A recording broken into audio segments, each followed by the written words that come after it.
Hello, everybody. Welcome to this week's Blue Otter Diamond League Otter Talk. It's going to be myself, Alk Battery, joined by three members of three different teams. We've got a kind of expansive guest list here. We have got Pillar of Autumn from Mars. We've got Matt G coming in from Akuma, and we've got Omega Goober's Flame. So first, let's kind of start off from the top. Pillar of Autumn, thank you for coming on to the show. How are you feeling today? Feeling pretty good. I got a lot of flame to say, so I'll hold Yeah. off on that. Okay, this is our week 4 player of the week in the jungle. So want to give some love where we can. Matt G, welcome to the show. If anybody is familiar with maybe the general chat of Diamond League, you are a very popular individual. How are you feeling today? I'm feeling good. Just excited to play. I think one of our first real teams tonight. Kind of real Okay. team, not really, but we'll see.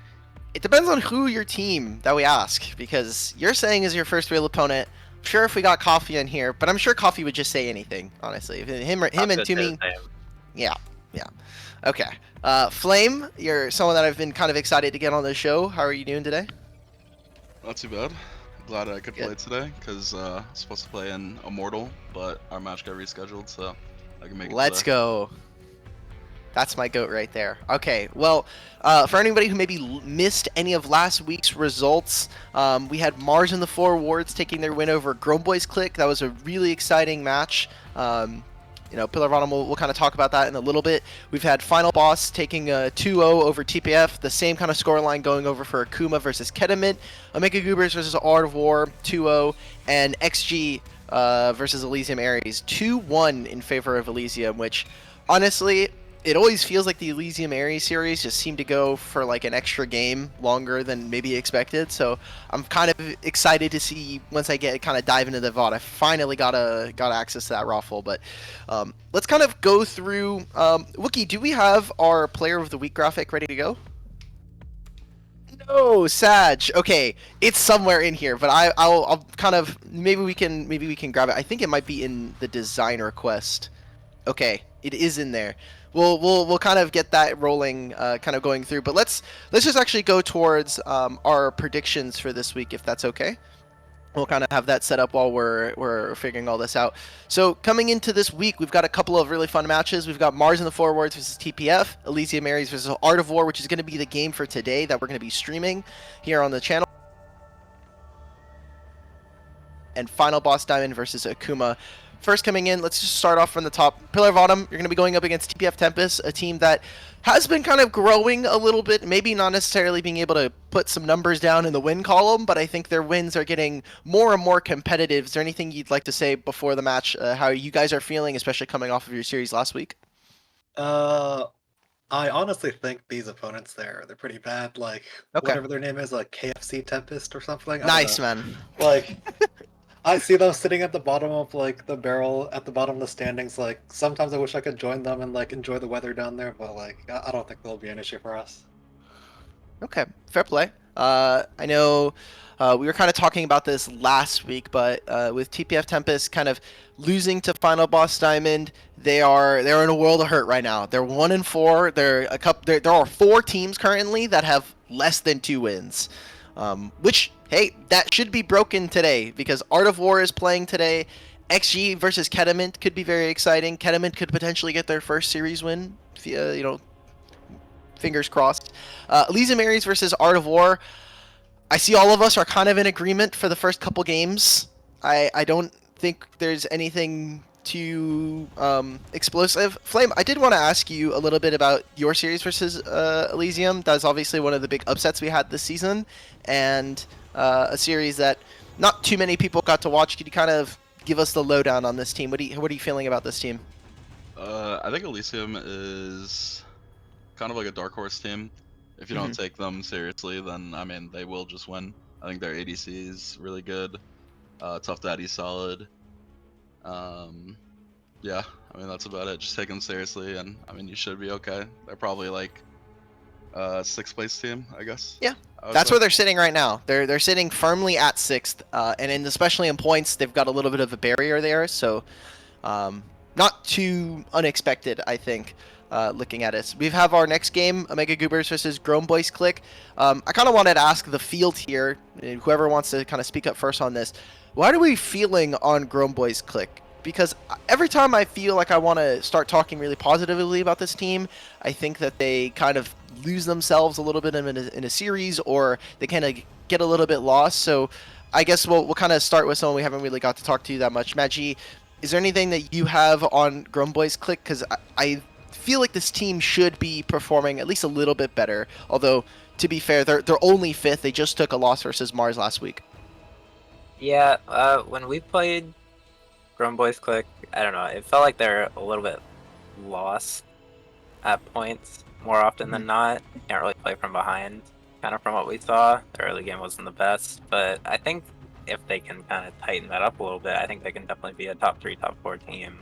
But right now, I don't think I have them very high. Okay. Pillar of Autumn, how are we feeling about GBC?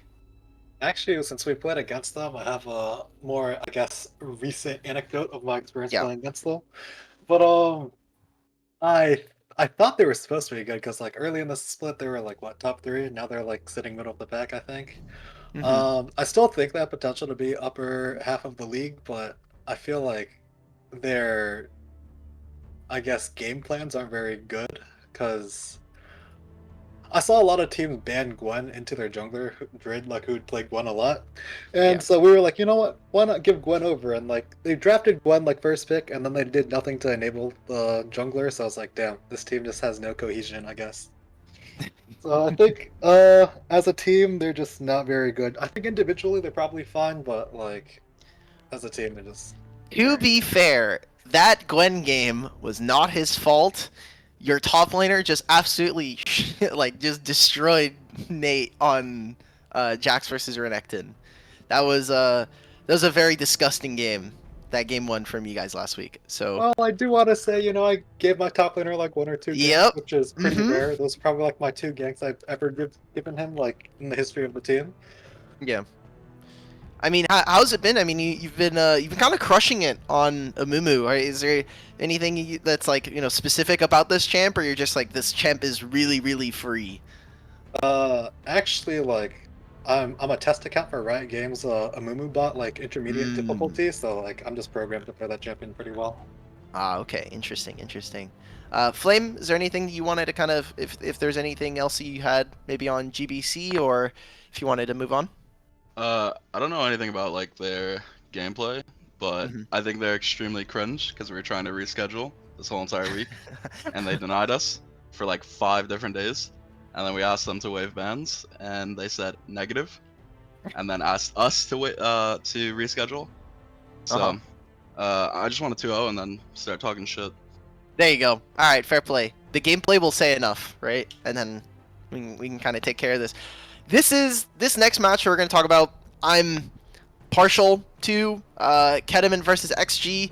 These are one of, if not the, 2 of the bottom standing teams in our league. Ketamint seems to keep kind of rolling with new rosters every single week. I think that their performance last week actually I think was a little bit more, hardy, something that maybe we can use to propel them a couple wins, maybe not necessarily out of that 10th to 8th place spot, but if there's anything that you guys have either experienced or maybe you could like give to this Ketamint team, how do we fix this team? How do we actually get this team to not only 1 win, but maybe, a handful of them at the end of the season here?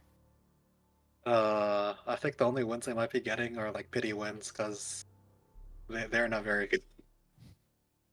Do we have any diagnosis for this team, unfortunately? Or is it actually just terminal? It's this the Might team just be an script. overhaul of the team. Ah, okay. It For might Kediment? be a for what? For Kediment? Yeah, for Ketamint. Oh, I think they already overhauled their team, and like it's still not working out. So I Mhm. don't know. We must Kind of overhaul just the doomed. team a 4th time. We must Yeah, do it a I 4th think it's time. doomed for them. I'm not gonna It lie. might be the season may be a little bit chalked. I mean, XG are looking okay. They're probably gonna skate into another like two wins if I'm kind of trying to take a look at what their schedule would be. But I mean, yeah. So XG are gonna be playing Artivore, which is another team that I think is having a lot of problems right now, and we'll kind of see that on the stream today, whether or not that comes true. maybe XG can kind of pull off a couple of wins, but I'm really expecting these two teams to be kind of like, if they play spoiler, they're probably going to mess up someone's season, because those are the quote unquote like expected wins, the scheduled wins. And then our last game of today is going to be Akuma Sabres versus Final Boss Diamond. This is going to be kind of our separation of that first and second place spot. Matt G, was there any kind of trash talk or anything you wanted to say about, this team coming in? I mean, I will say these guys are definitely not a second place team. I'd say these guys are like fourth, fifth. I mean, if everyone made playoffs, I don't know. I think they would be probably one of the first ones out, playing a lower bracket team. I don't know. These guys are a little bit big ego for how their gameplay was, and I think they're gonna get exposed tonight. Okay. That's funny that you said that, because same thing actually happened every time we've had an Akuma team on, Akuma like representative on. They've always said Final Boss Diamond is not a second place team, and they shouldn't be here. We're expecting other people to be in that slot. So if they're not a second place team, in your opinion, Matt, who is? Omega, the Goobers. Okay. They're definitely. I've played them once before, but my teammates have played against them a couple times, and yeah, they're a good team. I'm excited to play against them again. Okay. Interesting. I mean, do you guys? I mean, I think Flame may be a little bit more I partial agree to with where Matt he's G. very. Magic's spinning right now. And yeah, we played Okay. against each other a couple times. So, it's always fun games. I enjoy them. And Pillar of Autumn, how are you feeling? I know you had a little bit of Flame, but what's going on with Final Boss Diamond? Where do you think that they should be placed, if not, being second? I mean, I hate to agree with Akuma players, but like I think their assessment's spot on. Final Boss might be a bunch of frauds. I was looking at their match history, like they've only played against like the bottom half teams. Like, True. I think they're just stat inflated by playing bad teams. I don't think they've faced any of the upper middle of the pack to like the top teams, so I feel like they're gonna be heavily exposed today by Akuma. Like, I don't know. Final Boss Diamond, more like mini Boss Diamond. There you go. That's what I like to hear. Okay, the only top 3, top 4 team that they've played so far is Grown Boys Click. So coming in, not past this weekend, so week 7, 8, and 9, they're going to be playing up against in a row. Let's take a look. They're going to be playing against Ketamint. They're going to be playing against Mars in the 4 wards in week 8, and then week 9 is going to be Omega Goobers. So we do have some representation. All of you guys have yet to play this team so far coming into this week. So should be exciting stuff. And like you said, if this actually is what kind of breaks the mold and kind of gets us to our second, third to see who's in the league, I think that's more than exciting. So I did want to take a look. We do have a new segment coming into this week. I wanted to kind of give a little bit of praise to players that may not necessarily have been seen on the stream, but played really, really excellently this week. We're going to be taking a look at our players of the week for week 5, sorry. And so you can kind of take a look. Going down the list, specifically, I think it's really easy to look very good versus a lower place team. I think people could have said that last week as well when we saw some of the teams going up against Art of War. But Basting did, I think, a really excellent job specifically in his Olaf game. And I think, Matt G, you can kind of talk a little bit about what happened that game. That was the Olaf game was certainly something. That series in general was very fun. The series, it's a fucking fever dream for me. I don't even remember those games. You don't like Coffee yelling at you constantly? Oh yeah, great game. I mean, hey, that's just typical Sabres gameplay. Yep. There we go.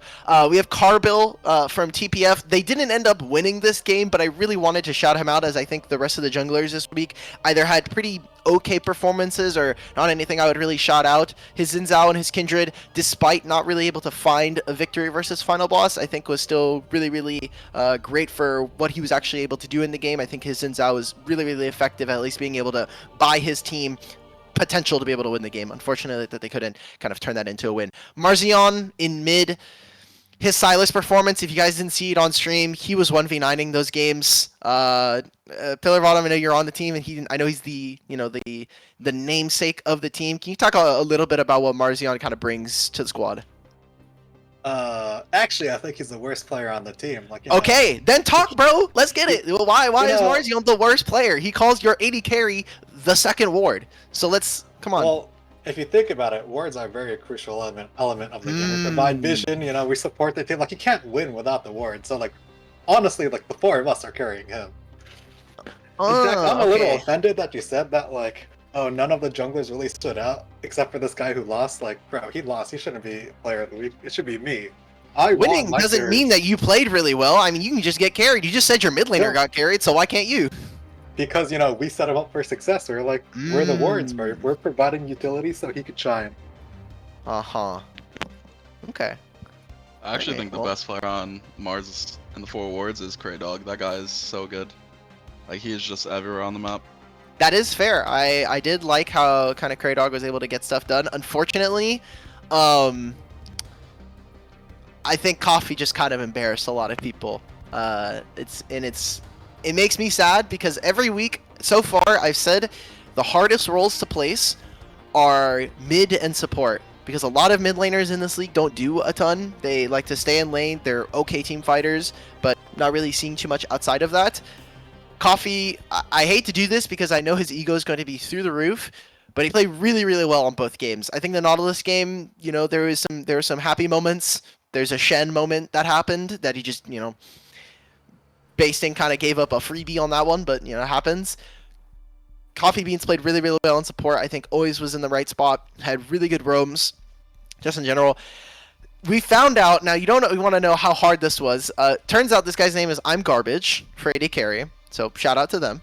But I think that their Kai'Sa is really excellent, and in general, I think it's hard to look very bad when I'm watching Kai'Sa solo kill Syndra on repeat and have solo pressure. Very, very fun game to kind of watch. So congratulations to all 5 of these players for making it on, and again, hopeful that we see more and more of these players this week. We're going to have more kind of stuff like this throughout the weeks, as well as going into playoffs. We'll be releasing a top 5 list for every role. Maybe we'll do something a little bit more spicy there, but kind of moving on from this, let's look at our power rankings for the league right now. Mine are not going to be changing all that much, just because I kind of only want to change them once in the middle of the split and one at the very beginning, obviously, when we're making these kinds of things. So big ones in terms of what is kind of jumping out to me.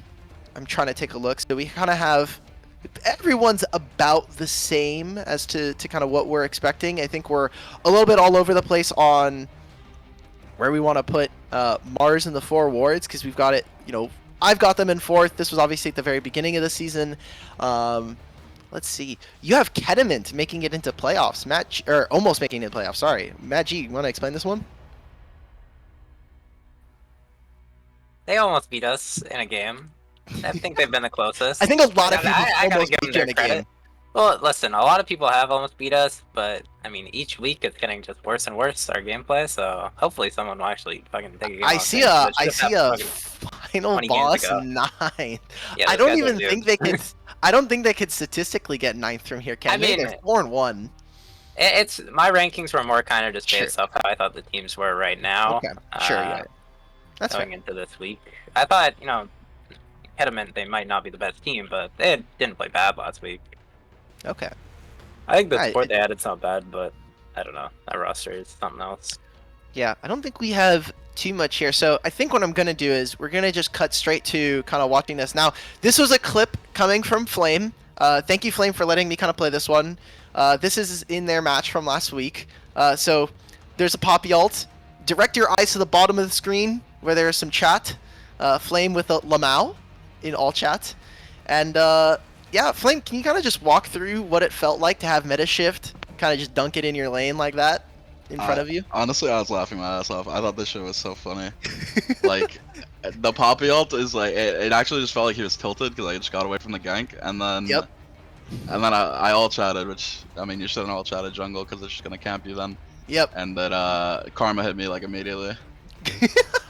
I just loved because I'm watching on this VOD at like 2x speed. I just see all chat go Lamau, and I'm like, oh, whatever, fine. And then Metashift has been someone who I think is in a really weird spot as a jungler. He is on one of the teams that typically their laners aren't really able to generate very many leads in general for him to actually move and get objectives on the map. But he also sometimes doesn't really his pathing doesn't help him in that instance. He has to be a little bit more greedy. He has to try to find picks where he can. And while this kind of stuff can kind of help, I I felt watching this team, I feel really bad for Metashift, and I kind of want to see if maybe there's got to be something for this team, man. This because Metashift does some really grief things too, man. I want better for Art of War. I feel bad for them, but they're in such a weird spot. Is there anything that like from what you guys have been able to play or maybe watch of Art of War, is anything that you would kind of give them as advice for kind of potentially hoping to get some more wins? I think they're in the right direction. Their ADC like quit the team after we did some little banter in general. So Yeah. that guy's like unironically gold in like an M100 league. So that's probably a good move, and hopefully a new ADC will fix them. Basket of Knives might fix them. We'll kind of see if they can actually get that through. Before your series tonight, guys, I kind of want to give you the spotlight since you are on Otter Talk. Remember, for all the players in the league, if you want to come on Otter Talk and talk some smack, you actually got to volunteer. So hopefully we get some more people kind of coming through on this show. Pillar of Autumn, your game today, TPF Tempest. I know you had a little bit of flame earlier, but is there anybody else maybe that you want to kind of get it off your chest? I know you had some funny stuff with you and Flame. Yeah, actually, if we go back to like the standings, like I've put my team above like OMG Goobers. We actually have a lot of lore, not like related to me personally, but like Mars used to actually be the mid laner for their team, or at least share time. And this was back when they played on like ADL, and when he joined our team, we actually scrimmed Omega Goobers, and we might have smoked them 3-0. And we were expecting to like stop them get week one, but some unfortunate IRL circumstances happened. Like we had a week before the series where I didn't have any internet, so we Oh, couldn't scrim. nice. And then on the actual match day, my mouse was broken. So like I think we should have 2-0'd them. But like game one, there was like this one incident where I completely threw the game because my mouse disconnected and I walked into Flames Mordekaiser and got ulted as Ivern, and we just completely lost the game off. Nice, man. Good one. I'm glad you chucked it for the boys. Flame, Yeah. do you remember any of this? Is there anything you can take the stand? Yeah, so we're like a known scrim inting team. You can ask Matt G.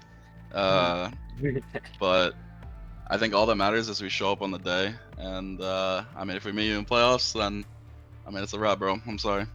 I don't know. I mean, after we scrimmed you guys, like I saw Mars play with you guys in ADL, like semis, finals. You guys had some pretty rough series. I don't think your stage games are very good either. Listen, bro, my jungle has been putting in work. He's gonna gap everyone. You mean the Mickey Mouse jungler? Yeah, Hey, that's right. hey, okay. That's my Mickey Mouse jungle. That's my Mickey Mouse jungle. All right, well, fair play. Matt G, you have your kind of games up against Final Boss. Is there anybody else you kind of wanted to give any shout outs for? Anybody that you wanted to kind of call out before your series tonight? I mean, I feel like I said what I said about Final Boss earlier. Most of the people in the league are pretty nice. All the teams that, have played us already, you guys are lucky. You don't have to go through that again. And then, sorry for all the future teams that we have to play as well. I don't think it will go well for you guys. Okay, fair enough. To be expected from our resident Good Morning poster. So I think it's only fair.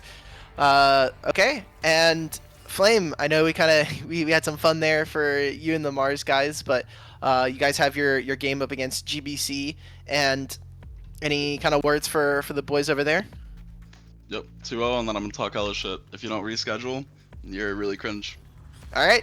That's what I like to see. Just reschedule. We're having a lot of rule booking. I know last week there was also some potential. I had no bans last week. These teams just keep trying to rulebook us. It's really cringe. All right. Wasn't there, so can't speak on it, but fair play. We'll kind of let it go. So, thank you guys for coming onto the show. Thank you guys for kind of spending your time before your match today. And yeah, I want to say appreciate you guys for coming on, and good luck tonight, GLHF. Best of luck in all of your series tonight. And we're going to take a little bit of a break. When we're back, we're going to be here with Elysium Aries versus Art of War Esports. Don't want to miss it.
Hello and welcome everybody. We've got ourselves week 6 of Blue Otter Diamond League. My name is Alk Battery. I'll be joined by Storm today. Welcome to the show. Glad you could fill in for us.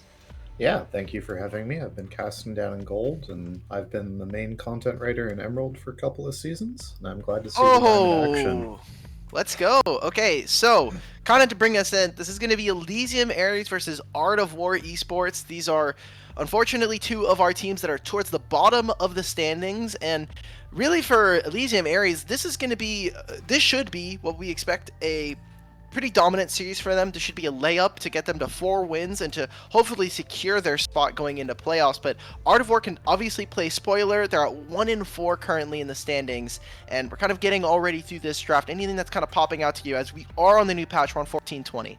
Yeah, it's still interesting to me to see the smolder bands. I'm guessing scaling is still really prevalent in these games.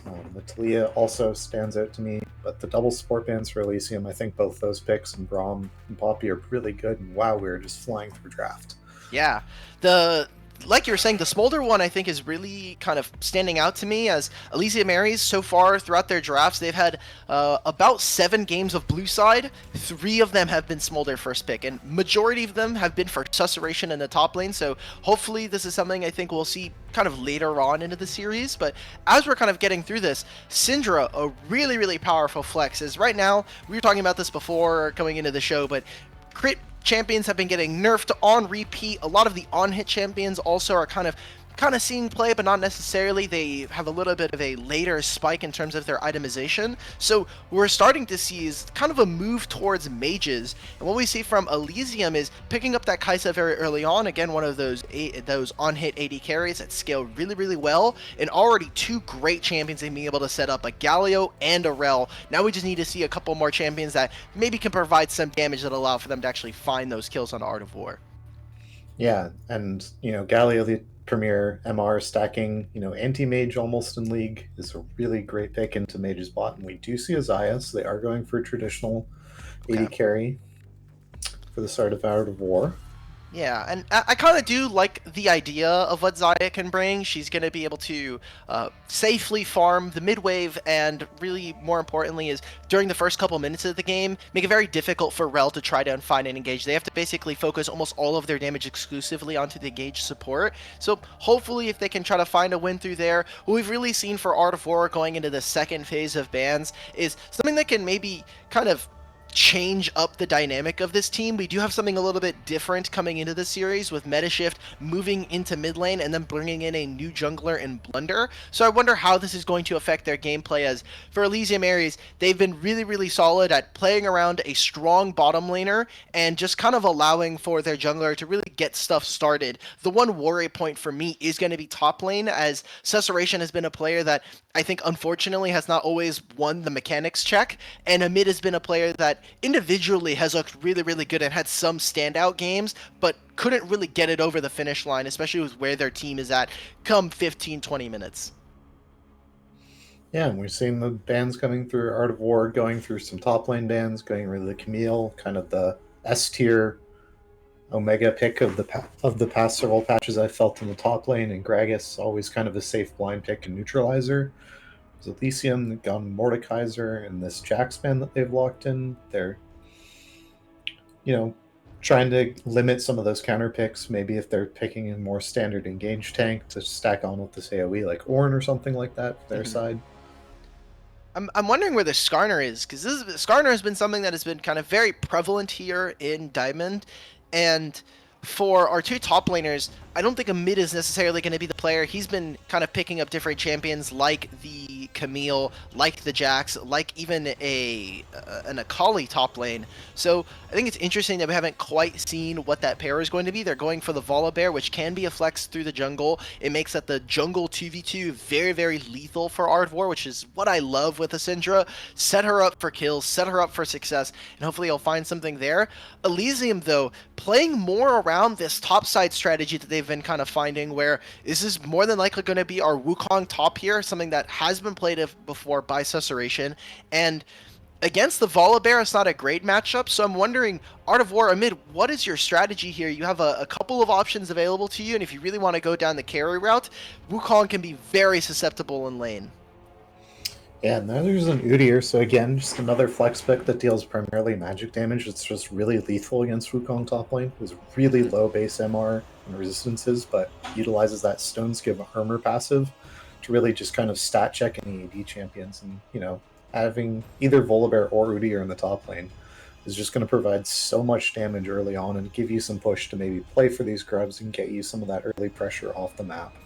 Yeah, Udyr did also get nerfed just a little bit in the jungle. The damage to monsters got taken down by a little bit on some of his spells. So I wonder how, if this is going to be our Udyr jungle, how that's really going to affect the clears. But let's kind of take our step back, see what these two teams can kind of do. As Elysium Ares, they have the idea of a dive comp, but I just don't think they have the damage. Wukong, while being a top laner, can get access to more gold and experience, although I don't think Wukong, as someone who's going to be able to put out a ton of damage, especially when you look at people who can't stop him, the Volibear, Leona, Udyr, and with all this engage that's going to be coming out from the support and mid out of Elysium Ares, the damage is really reliant on Graves and Kaisa being either on point or a little bit ahead of the curve, as I think Art of War are very receptive to a lot of the damage that I think Elysium could do.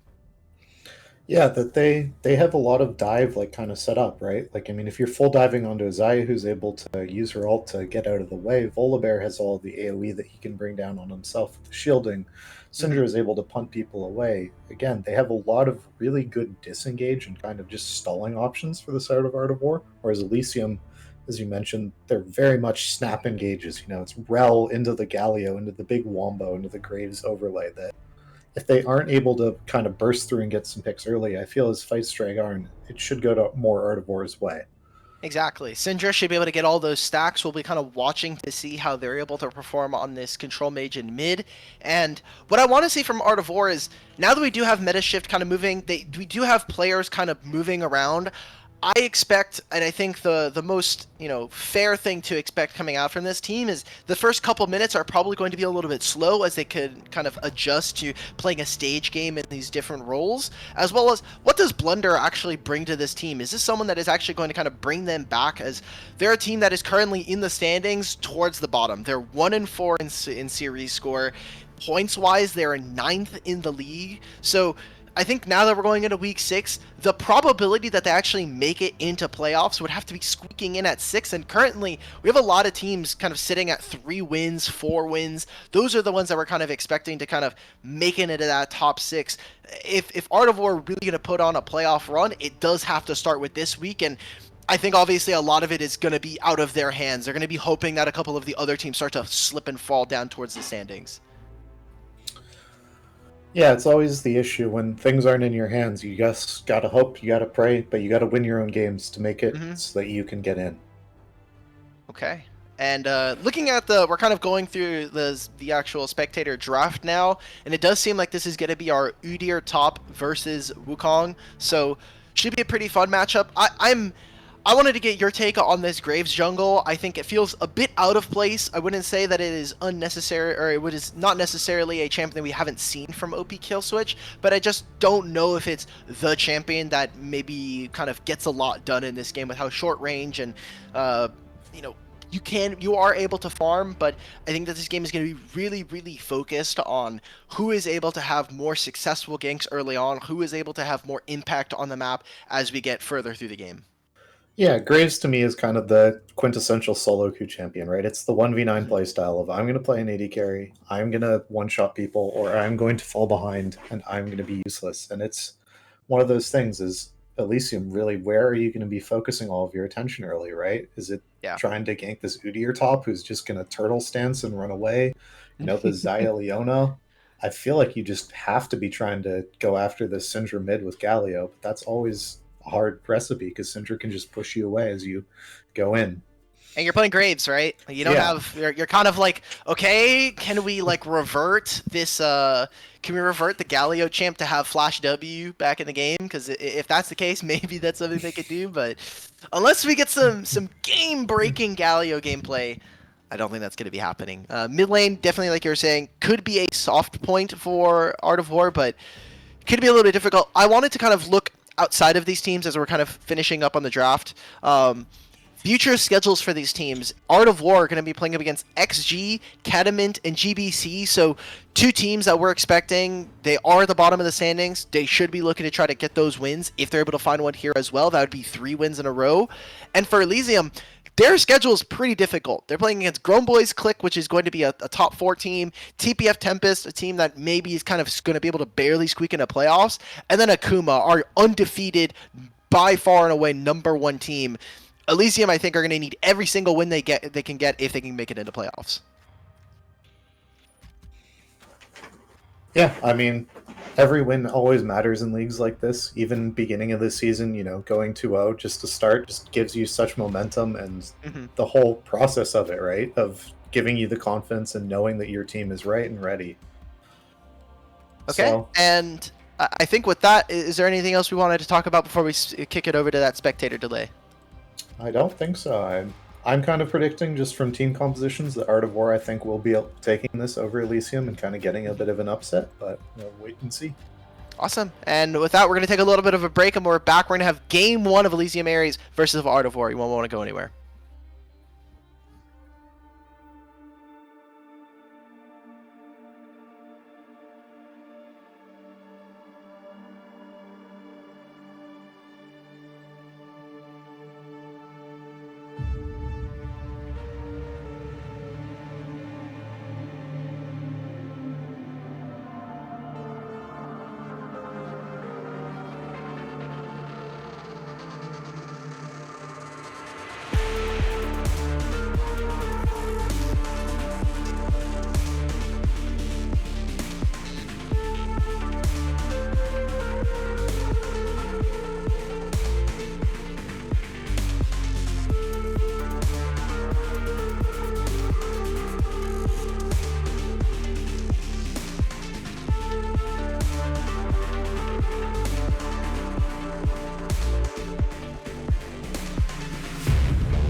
Hello, everybody. Welcome back. We've got our first game of the night. It's going to be Elysium Ares versus Art of War.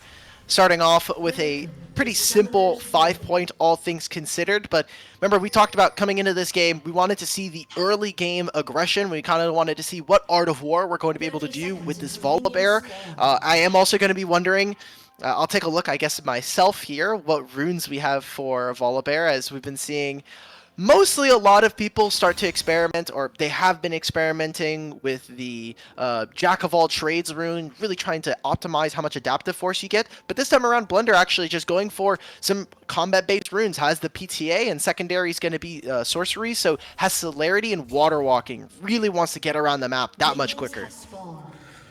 Yeah, I mean, in jungle, a lot of the name of the game, right, is just how fast can you clear camps. Volibear, with his passive, with the AoE damage and the E, is able to clear camps quickly, so those runes are always useful in that role. Jack of all trades, I feel, fits a little bit better into top lane, as you're able to build, kind of squishier for the isolated 1v1s and really utilize all the ability haste and stuff that you receive. Yeah. And we're just going to start the game off. Nothing invade-wise. Junglers just kind of both starting. Top lane going to be pathing down towards the bot lane, where there looks like there's CC set up for both of them.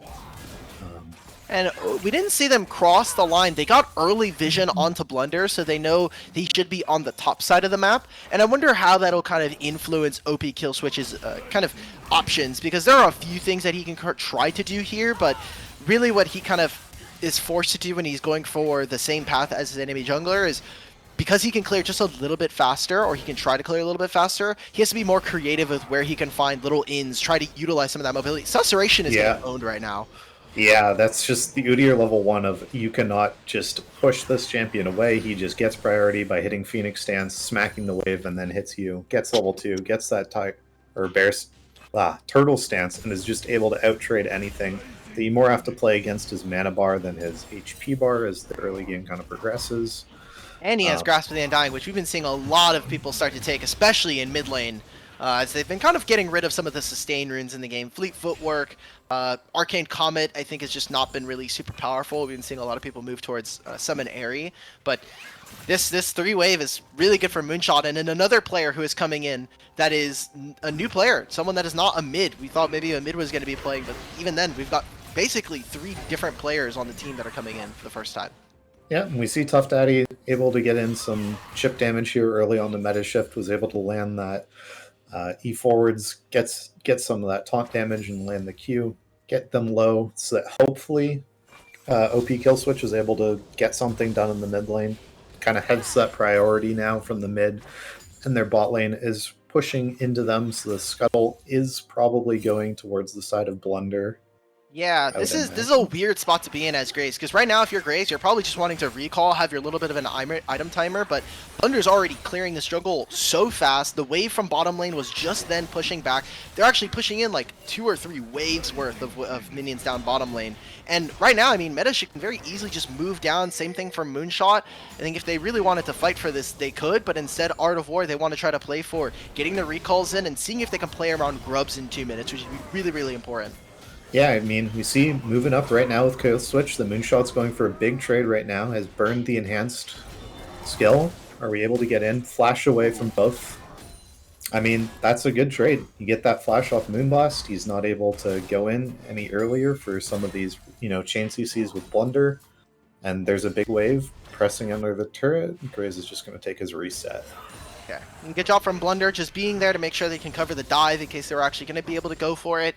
This buys Susurration a little bit of time. I don't think the actual effects of this gank are going to be super meaningful. Like you were saying, it stops him from potentially finding an all-in with a flash and going in with maybe like Tiger Stance. But aside from that, really what this allows for them to do is allow Susurration some time to recall, get an item, and hopefully for what Susurration is going to want to achieve in this lane is basically, can I find any timers to be able to recall and move with my jungler? Because I'm probably never going to win the 1v1 versus Udyr, especially when he has about half a level on me in experience. I really just want to find quick timers, quick trades, so I can either get a dive or put him in a spot where he has to catch the wave and be ready to move if I want to play for grubs and the like. Especially if we're going to be hitting level 6, it'd be very important for these 2 top laners. Yeah, that we see Moonblast just pushing out. He has the TP available to reset, join the scrub fight if it happens. First dragon of the game has spawned. See if Blunder may be playing towards that as his bot lane currently has their wave pushed in and have been setting up some vision towards the Tribe Rush on the side of Elysium so that they know when they're able to get in there. And again, just the mid laners just trading out, farming up. Syndra trying to utilize that first strike gold and see if they can get some extra splinters and get some extra money on the side of Tough Daddy. There's that cancel and kind of why this matchup is so difficult to play for the side of Galio. This is such a hard spot to be in because, especially if you're Kai'Sa, it's very difficult to actually get push versus someone like Xayah. You're almost exclusively kind of waiting to get Static Shiv, which did also receive a nerf on this patch. I'm interested to see if that'll maybe come into fruition, as I think versus Xayah, she has just a much easier way. A lot of her kit just allows her to crash the wave. Is trying to find something with hooked on Flays. And big trades happening bot lane. Flash out, the exhaust being dropped, Ignite. That Kai'Sa is safe, able to keep himself safe. There is a huge advantage now, though, for this Xayah and for Leona that they can look for this. That, you know, it is just the CC into the root combo, and you can just be dead, right? That without your ult to reposition, Rel isn't, you know, she has some PL tools available, but it's much more about going in and setting it up beforehand. And if you find level 6 before your enemy bot lane, that could also be something, right? Like you were saying, no flash. Now we're going to see the contest onto these grubs. It's going to be an early 2 grubs here coming in for the side of Art of War. Can they get the third? Thought it was going to be very difficult. Again, Graves not a champion that is very easy to try to kind of move in. We're talking about the top laners and their ability to actually influence this play. The Phoenix stance. We talked about it a little bit earlier, but the Phoenix stance is just so OP versus so many melee champions. Wukong not a champion that clears particularly fast, so Phoenix stand, just stand in the wave, boom, the entire mini wave's gone. There's not much for Susurration to kind of respond with. We need to see if they'll actually be able to open anything up around this dragon side play, but for the time being, it's Elysium Ares kind of just farming out. They won't have priority coming in from bottom lane. We expect for mid lane to kind of be in a weird spot where Tough Daddy can always be able to respond if it's near mid, but aside from that, Metashift should have access to mid lane wave very easily. And for Elysium, my kind of question now for us and for the rest of the show is, what are Elysium actually going to do to advance the state of the game? Because as is, this game does not get easier for them. And so they need to be more creative. They need to be finding angles to actually take either jungle camps or certain objectives away. And the longer this game goes in a kind of even state, we are looking for Art of War to kind of take this game as is. Yeah, and I think Moonblast, they're going to force the flash there.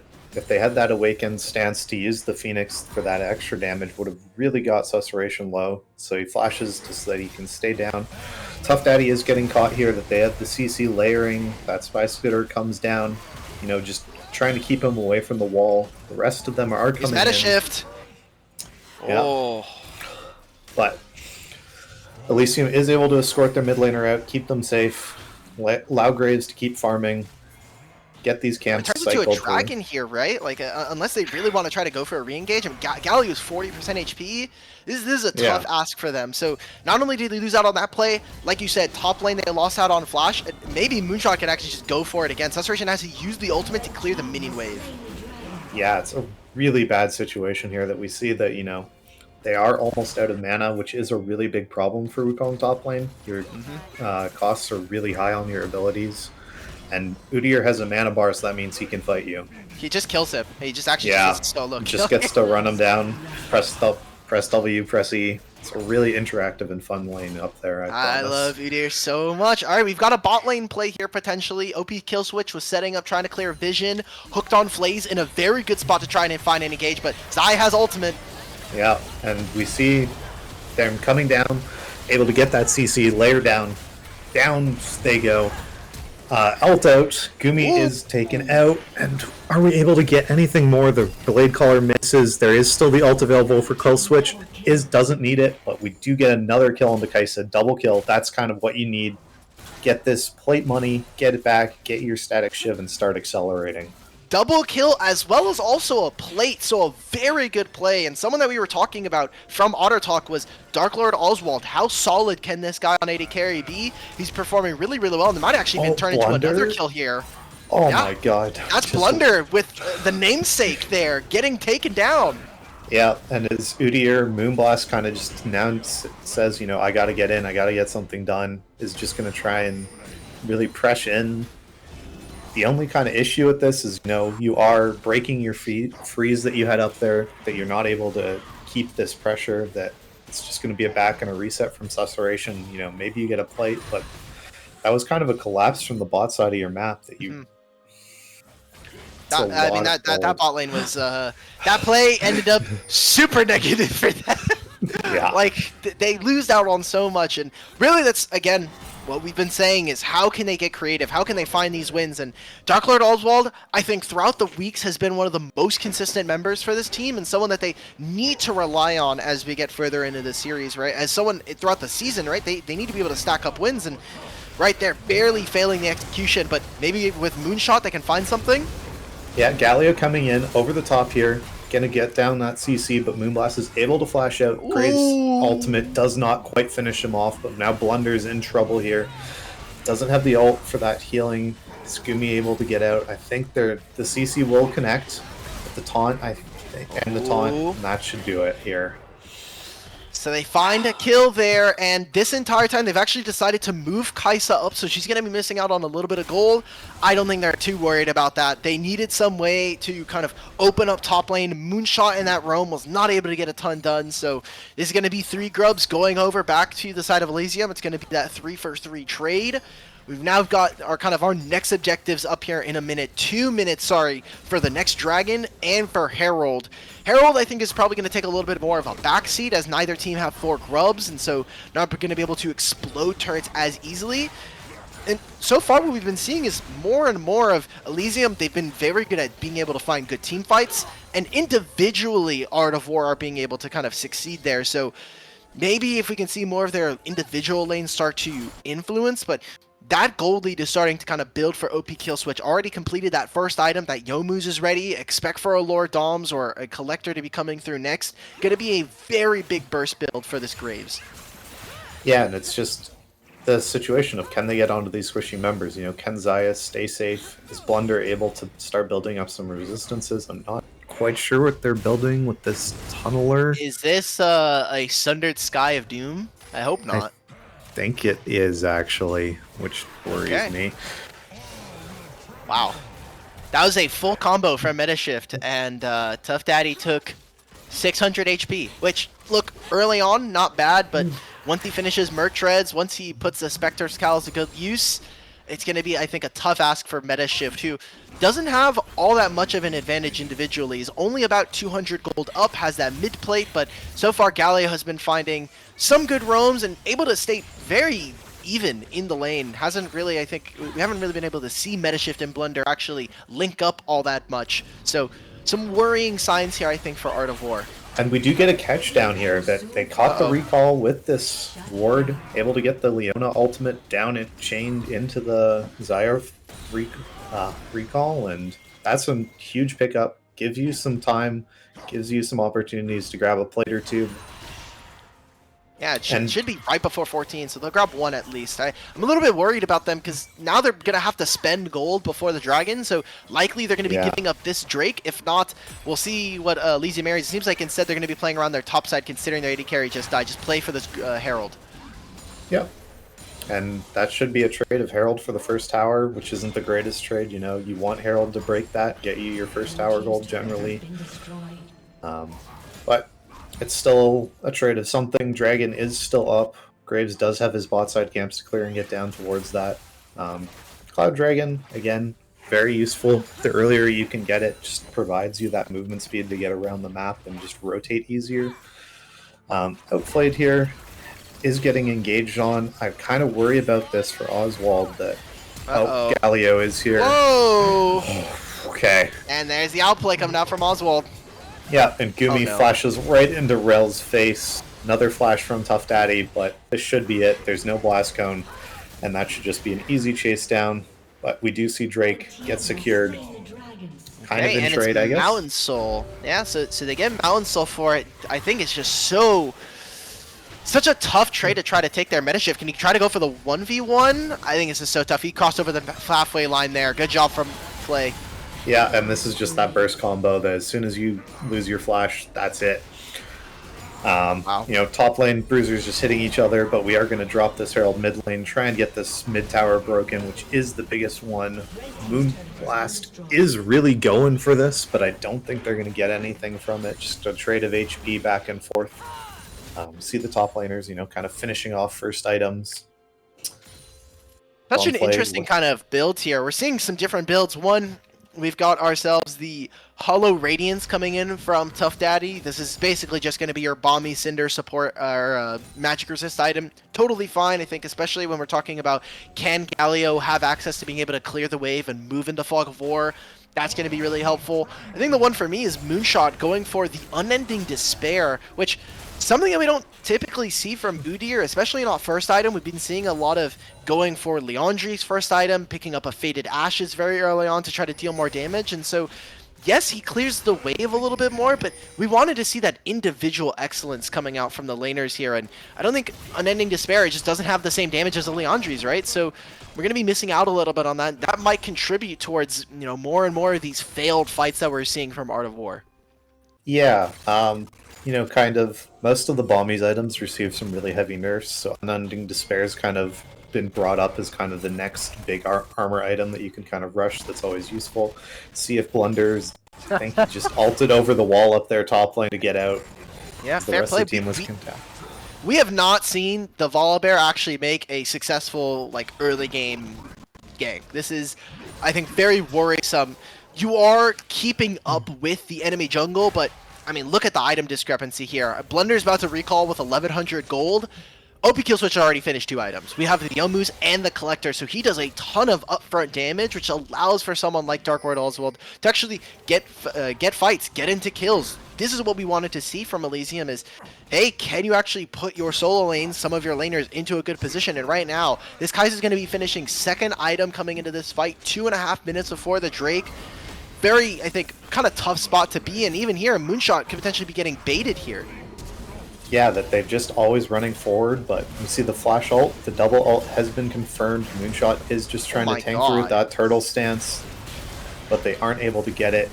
OP kill switch picks that kill up, and we flash down Oswald on this Kaisa, just melting through, just able to hit with that Rageblade build, and just able to stack those plasma stacks so quickly. And now Blunder and them just died bot lane, so whatever happened top lane happens down bottom lane as well. 7-1 for this Kaisa. OP kill switch 2-0-4 now on this Graves. They're getting stuff done on both sides of the map. And this is kind of where we were talking about before the game as they go for this play onto Outflayed. Has the ult, has the flash as well, but is still just going to go down. What an insanely aggressive kind of start that we have here for 18 minutes. But this is what we also said coming into this game, that we do expect that for this Art of War team to be a little bit off kilter coming into the first game. This is a team that has 3 new team members coming into the game. We have Moonshot, Blunder, and Gumi kind of swapping in and kind of playing some different roles. So we're kind of expecting for this game to feel a little bit disjointed. Yeah, it's always hard playing with new players and stuff. You need to figure out what people are saying when they, when they need cover. Do they say I need cover, or are they asking, hey, can you look mid? It's always. Or are they just quiet? Yeah, are they just not saying anything and then saying, I died here. My bad, guys. Can we get something bought? Oops. Yeah, it's always the curse. I'm, unfortunately, as a top laner, the one who's always just kind of sitting there quietly until it's like, oh, I have a kill look here, and then, other than that. And then you're like, no one's here. No one's top lane. Okay, never mind, guys. My bad. My bad. It's funny. We have you as our top laner experience. We had Matt G on, who's the AD carry for Akuma, and he is very regularly the most flame person on his team. It is quite fun to listen and watch sometimes, in general chat or otherwise, them just being like, Matt G's way of looking at the game is, oh, wait, okay, we're just watching. I love top lane fighting. We're prepping for potential some stuff happening bot lane, but the dragon is spawning in 10 seconds. I might hold this Matt G kind of anecdote as a kind of see Art of War are they saw Rel in the bush and said, never mind, we're not gonna go for that. So Matt G has this thing where he says, I'm looking, and then 3 seconds pass and he's dead. That is apparently the joke for Akuma. They're having a lot of fun making fun of their AD carry, so I was hoping a little bit on Otter Talk that he would be able to bite back, but I think he's too tame. He's been tamed by his team. I recognize that guy from being active in every general chat I've ever seen when it comes to leagues. He has been, you know, the good morning checker. He's like, good morning Yeah. to all the undefeated teams, which is only his team. Yeah, that sounds like him. We see Moonshot isn't really able to get anything top lane. This is one of the problems with Unending Despair. We do see the ult committed to give that movement speed and get out for Susurration. But they have been able to defend this tower, and that is, you know, just standing gold that you really need on the side. And what they've been doing here is that they've been playing it by catching the mid-tier 1. They actually moved into bottom side jungle. They cut meta shift off from catching the last like 3 waves in that bottom lane, which is just allowed for Tough Daddy to not only get the bot tier 1, to then also push himself further and get himself a CS lead, which just means it's that much harder for someone like Syndra to find the burst onto him. And then they move through mid. They push through mid, get the vision, move into top side. So now Blunder really has nothing to do in this game. He went top lane, they couldn't find the kill. And during all of that, they're losing so much more for other members on the team. So while Blunder isn't generating anything, yes, we see that Moonshot has just now finished its Winter, so very, very tanky Udyr. We'll see what they're able to do. It's just turning into larger and larger deficits. 4,500 gold lead here for the side of Elysium Ares, who, again, should be expected to win this series coming in. There are 6th place team coming into the tournament, or coming into this week. Against them, Art of War, they're one of our bottom 2 teams coming in. We're expecting for Elysium to kind of take this series by the bull or by the horns and lead it into a victory, which positions them at potentially 6th or 4th. Yeah. One big thing, Metashift is able to get their Storm Surge. They have the Storm Surge plus Luden's kind of combo for the burst. If they're able to find that onto this Kaisa, that could be a way back in, but you got to see. You have to be able to get this Udyr involved with your team and be able to rotate that. If that's, it's obviously not the Baron play when your team's this far behind and you don't have Leandri's burn, but you have to be able to get something. Gumi needs a warding buddy to just get some picks onto this OP kill switch. They can't just run through and run amok in your jungle like they have been. Now, I was going to say, if we're looking, there's really no one that has... Everybody has their flashes up, so you can't even really fish with a Leona ult. I think the most proactive thing they can do is, we're 2.5 minutes in, they need to force on someone on a side lane, get someone's flash so that come time for the dragon, that person is another target for them to actually go for. Otherwise, you're in this situation where you're just getting engaged on. Yep, and everyone just full dives out. Gumi is getting caught. They are going to go down. Ooh. OP Kill Switch is able to secure that with their ultimate. And this is going to be a Baron look with the support down. Vision becomes so hard to get and establish. And on the side of Elysium, you can just force this over and over and just wait until someone face checks you. Now they just win, right? Moonshot. Like, they have 2 marksmen that can take the Baron. Moonshot, this is mostly just to get this wave in under the turret. It looks like they're going to try and flank around through mid. There's a meta shift and Outflayed trying to get this mid-tier 1, but no one is here. Kaisa's able to dive in. The Galio ult over the top. Oswald has the damage still. Oh, what a flash! And Syndra is able to get the combo and the shutdown, but I believe we should be able to have the long chase kind of go for it. Rel just on their lonesome. Maybe some miscommunication here. Oh, never mind. We've got Graves LP is kill on switch top. with them. Oh no! Yeah. Run! Meta shift, run! There's As like we no see- Baron. There's no objective for them to get during this Yeah. time, so he's literally just wasting their time as much as possible. Yeah, just try and get these back timers kind of delayed a little bit more. There is no execute available to them, but giving it to Tough Daddy is better than giving it to OB Kill Switch. We'll see them go down. Is Udyr finally able to get this top tower? No, Susurration just ults in his face and says, no, this is my tower, you cannot get standing gold. Wonderful. And during this time, we were trying to I was looking at, like, what other people on the map are doing. Blunder and Gumi were walking towards mid. They weren't able to push the mid wave in time, not able to get too much chip damage, so still, this mid-tier 1 stands. This is a pretty devastating game. Finally, they get that tier 1 in top lane. So a little bit more of that standing gold. Moonshot, you are level 15, almost 16. You need to connect with your team. Your team is begging you at this point. They're on their hands and knees, begging for you to actually kind of join the rest of the team.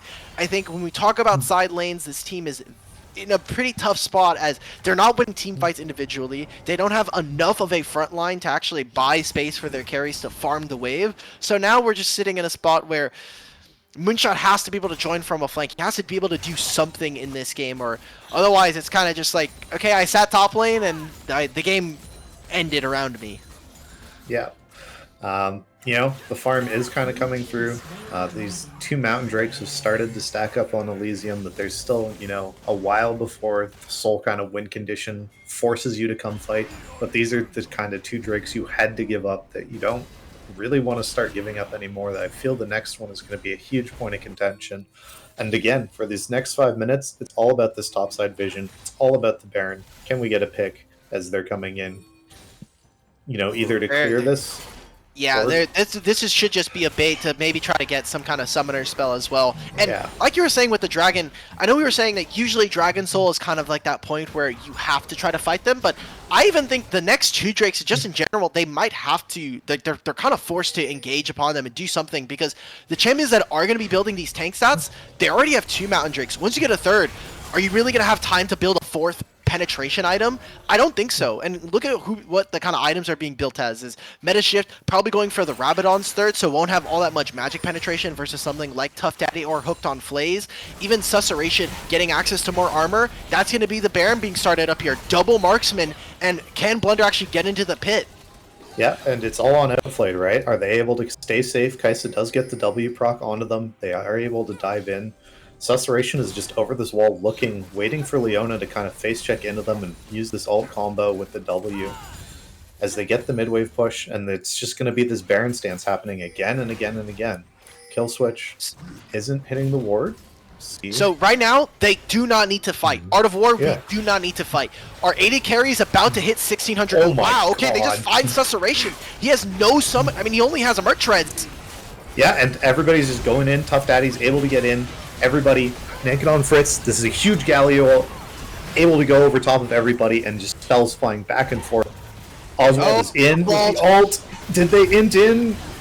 Are their backsline able to peel for them? Can Outflayed actually get damage here? Yeah, is Meta Shift able to land anything? And I don't think, and that's just, the Udyr is going to go down. He's a drain tank, but he can't do it all. And Outflayed without this front line, that almost killed with that Void Seeker.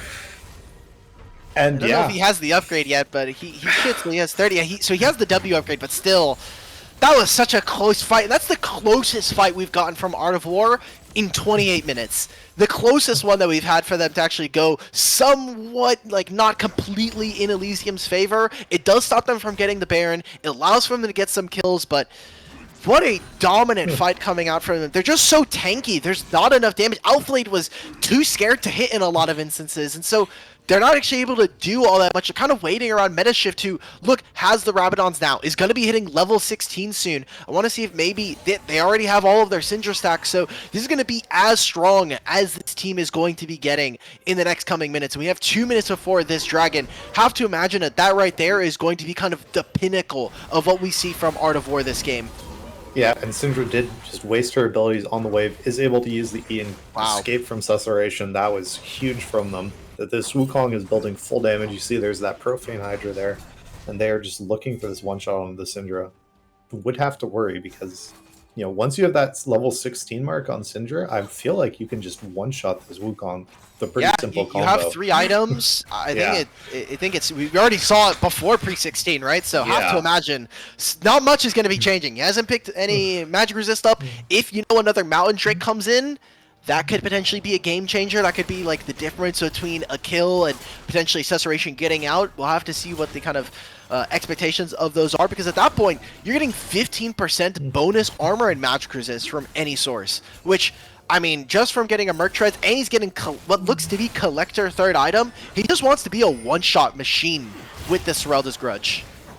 Yeah, and he's almost burned through the MR shield of Galio. He doesn't know. Like, this is what I'm saying, right? Yeah. They don't have enough time in the game to get more items. Unless Metashift is able to get all 3 lanes, every single jungle camp, and maybe like a shutdown onto Kaisa, they're not gonna have time to get like a void staff or a crypt bloom. So this is where they are going to have to spike this dragon in 30 seconds. Can they get this mid tier 1? Can they actually find a pick, find something to open up the rest of the game? Because right now, a 5,000 gold lead, the game is very, very in like a super sensitive spot for them if they can't find anything. Yeah, and we're just seeing Kaisa with these Void Seekers just able to mark Gumi out and just chase them down. You know, Moonblast is here that they have finally been able to link up, but, you know, there is the pressure. Elysium Outplayed is nowhere near this fight, though. And neither is the mid. And is Moonblast able to get out? No, he's not. We see Susurration going in, but I think they just get one shot by Syndra here. Oswald just able to DPS down. Outplayed! Oh, and they don't have the flash to reposition, and Oswald just has the damage to rain down. Metashift gets their skills back up, misses that E crucially. And yeah, that should great engage though. I mean that right there coming in from Tough Daddy finds the pick on Outflayed, who had both summoners up for all of that fight. Gets engaged, gives him the plasma proc, he just flies in, finds that kill, and they're able to just win so fast. If maybe we could have seen Outflayed join the rest of the team, that could have been a different fight, but they're just going to use the fact that they're so far ahead, they have so much damage, get the dragon for themselves, and secure the Baron. That should be the end of the game as it's written. I mean, Tough Daddy has so much magic resist, has the Hollow Radiance, and has the Caner Crooker, and so has the Caner Crooker shield alongside Galio W. You are almost never getting through this if you are Metashift. Yeah, and Metashift going to get this primary they're going to get this mid tower down, pad the team stats a little, say it wasn't that bad, guys, but consolation prize is going to have their Syndra die here. Damn. Oh no, make it stop, make it stop. Yeah, oh my God. I can't how's your watch. day been? How's your day been? Yeah. This game is just kind of over, and now we're watching Metashift get farmed. What have we gotten done today? Anything exciting for Emerald and Gold? You know, got kind of the content piling up for Emerald, getting some interview questions ready to talk to some of the top teams. Our season there is kind of just wrapping up. Playoffs are starting soon. That's good. OP Killswatch is a little caught out without anyone else, but Galio is able to join. He's fine. Yeah. Moonblast just going to kind of get absolutely hammered on. You know, Outflayed is able to get some Saturation is kind of looking, but it's a Serpent's Fang instead of that Collector, so don't think there's going to be too much going on here. Just looking for that mid-tier too.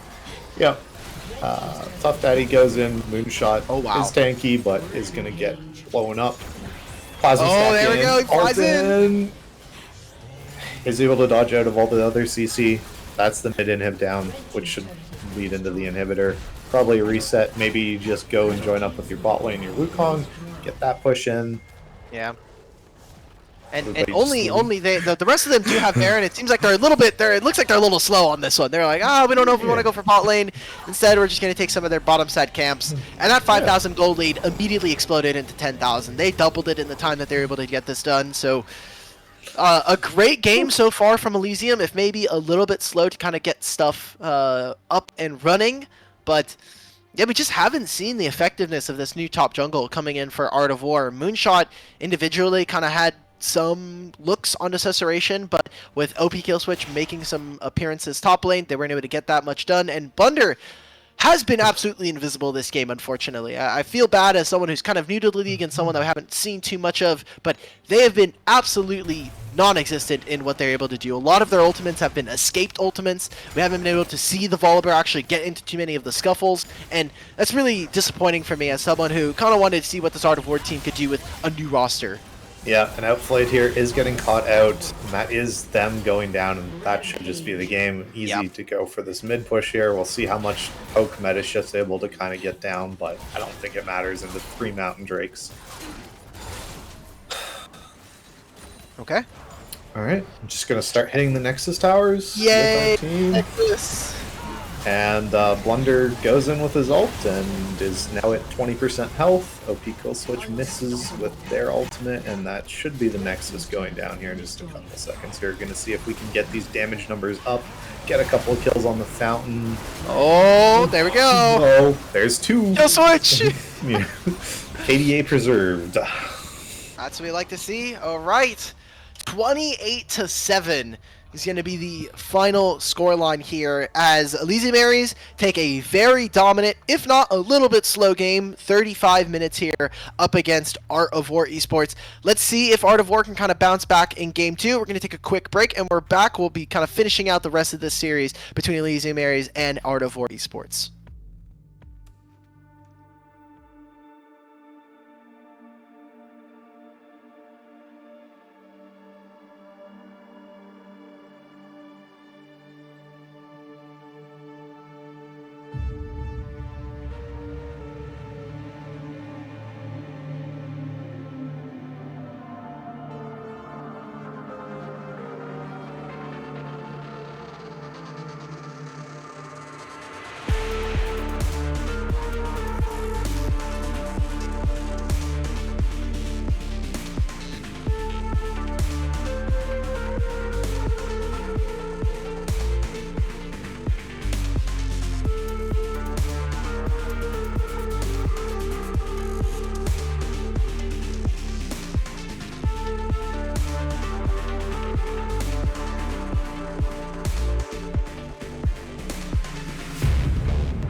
Hello, everybody, and we are back with Week 6 of Blue Otter Diamond League.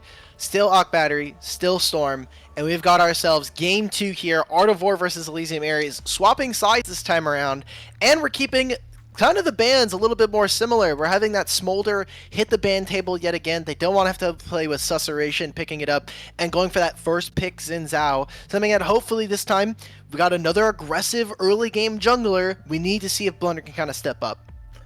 Yep. Hopefully they're able to get something more going this game. Xin Zhao does provide that kind of zoning tool with his ultimate, which is a little bit more useful anyway for team fights if they're looking to go more that way. And Elysium here taking the Amumu. I guess they're going to be going for... Again, that's really useful for stacking MR and just general team fighting tools. Jinx locked in as well. That hyper carry, giving you that range and kind of that late game insurance. Yeah, they've been a team, we've seen this I think across the board, where they actually go for, on red side, jungler, then AD. They've been kind of moving away from the Jinx a lot of the times, more so kind of going for the MF, the Jhin, the Smolder, like we said earlier, something that they've also played in multiple different roles, but here for Elysium, they just kind of want that lockdown. Here for Art of War, expecting for them to be going for a Lucian Nami pairing, as that has been something that has been really kind of more prevalent as we've gotten further on, and with the changes to some of the crit itemization, maybe this is a kind of more of an opening for that lethality style. Maybe Cyclosword kind of comes back, especially with Essence Waver actually getting a lot of its gold changed. I wonder how many more of these champions we might end up seeing, as Art of War instead, they decide instead of going for our guaranteed support pick, we're going for Nico, which can be a flex storm mid, but we've also seen Metashift play this, who is playing in mid lane, and we've even seen some of the players here in the league play it in support, although I think it has a lot less to be able to actually do versus a lot of heavy engage, which Elysium still have the option to go for. Yeah, Nico's always been a really interesting pick. In the mid lane is just such a punishing presence, as they're able to just, whenever you step up to do anything, you get hit by Q. Elysium takes the Thresh there, trying to make sure that their Jinx can reposition out of these pot blossoms and everything. All in the Xin Zhao, if Xin Zhao is able to step onto them, which I think is a fine pick. The Thresh is interesting. I think it is a champion that can have a lot of agency, but we're seeing our engaged supports be really bruiser-esque, and Thresh is missing some of that armor, magic resistance, and some of that health very early on, right? He doesn't have a ton thanks to his passive. They kind of want to make it so that if you're going to get a lot of armor on this champion, you have to earn it. You're going to be earning it through either your items or picking up souls throughout the laning phase. So really not a champion that I'm too excited about, especially when we're kind of looking at this team from the side of Elysium, and your hook targets are very limited. Even if you do lane it on Xin Zhao, he can just press ultimate and kind of negate the rest of your team being able to do much. And so I'm interested to see, like you were saying, the flakes can be really nice to be able to stop Xin Zhao. Also, the lantern is great, but the lantern only works if you're able to actually react to a Nico, if you're able to react before that. Otherwise, you're not actually able to get that much done. So we'll see what ends up happening. Second phase of bans coming on through. Elysium already focusing some of the support pool, as they don't know where this Nico is going. I think they are assuming that this is going to be the mid pick here for Art of War. And for Art of War, getting rid of some top laners here who, I think for Moonshot, he's been, so far in the one game that we've seen, we didn't get to see all that much. We got to see a little bit of that Udyr, right? But I think in the game wasn't all that impressive. I wonder what kind of style of top lane they're going to be able to get, as Elysium are going to have to blind one of their solo lanes here. And this could be where Art of War can try to get a leg up. Yeah, this should kind of lock in for sure. I'm guessing that this is going to be a mid lane pick. Could be the top lane kind of tank pick. Again, Ornn, things like that are available if Mordekaiser banned out. They're so much safer, and we'll see what it is. 1 second left on the clock. Ahri. A perfectly fine blind. I think when you look at what the mid pool is, there are a lot of champions that may end up losing, most of the matchups, but I think what Ahri just provides in general, the ability to roam, start fights, find picks, very strong with an Amumu. I think these two can kind of line up. It means that you are running with a double magic damage mid-jungle, can be easily itemized against, but you have a ton of upfront damage, and Amumu even has some shred on his kit, so it makes it a little bit easier for someone like Ari to find a kill early on. So Art of War going for the Braum as their support pick, and Camille here blind for top lane. Elysium, you have a lot of answers, especially if you're Susurration, someone who likes to get a little bit wacky with it. We've seen him play Nautilus. The Wukong is no longer available. Smolder is banned. I wonder, is he going to be going for more of those tanks we've seen? Or is he going to be kind of opting for an individual counter matchup and going for the Jax here? I think this is a much harder game for him to be able to play out, but this game is not really about our top laners, right? It is going to be about, can our mid jungle actually get stuff done? Because now we have an Ari versus Nico, and we have, an Amumu in the game. Very, very explosive. Yeah, this is all about for Art of War. I feel like the Xin Zhao. I mean, you cannot survive any sort of team fights in this game as it gets later and later on. That, Mumu makes your life nearly impossible. Thresh is able to lantern out your targets and is able to interrupt your charge in with his flay.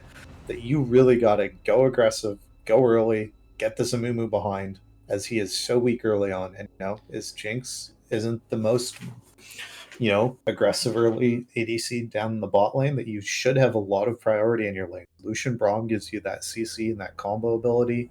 Nico provides all the CC imaginable. Camille even has a little bit in the top lane. That there is a lot of gank set up for you on Art of War on the side of Blunder, that you have to get something going early. Snowball, get going, get grubs, fight, fight, fight. Blunder, if you can hear us, Ether, if for some reason you're watching the stream, first of all, get back in game. Focus up. 2, let's do something this game. Let's get some early action going. Like what Storm was just saying, we didn't get to see all that much of game 1, and maybe we could just say, hey, look, that was the first stage game they've been in on this team. They weren't able to they're kind of figuring out the process as they go on. Now it's kind of time to say, okay, the first game, I got the jitters out.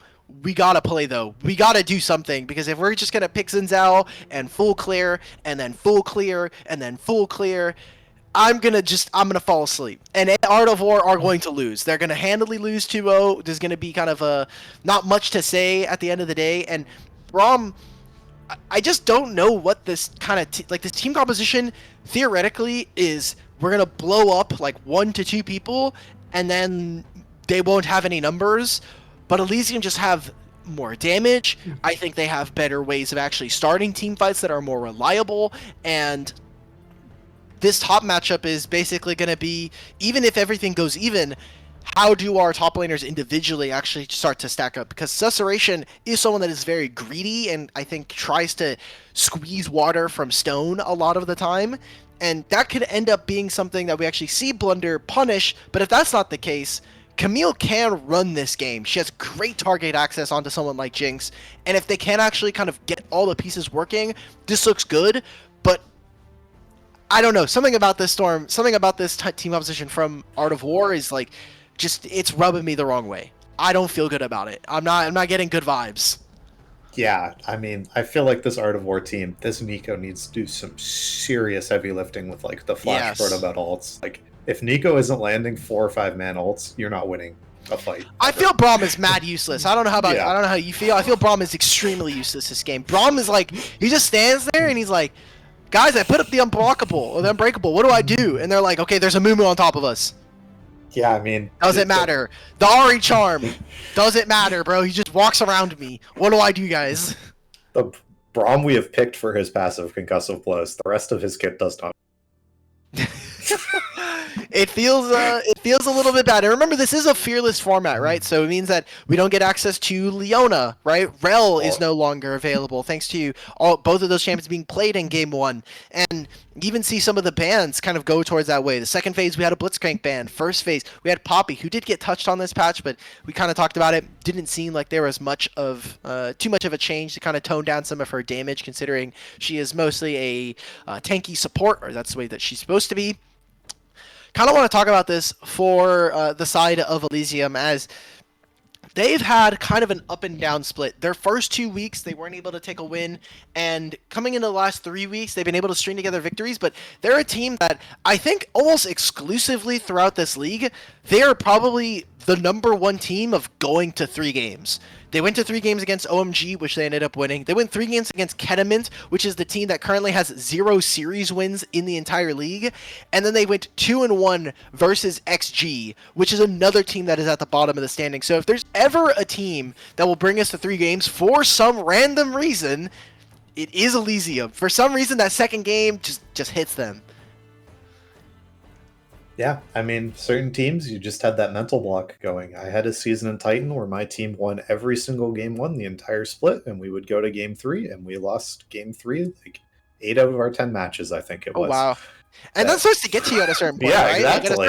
Like the first couple, you're like, oh, haha. But then, like, even if everybody is saying, yeah, we can still win, yeah, we can mental reset after game 2, one thing goes wrong in game 3, you're already, like, you know, it starts to set in, you're like, is it really going to happen again?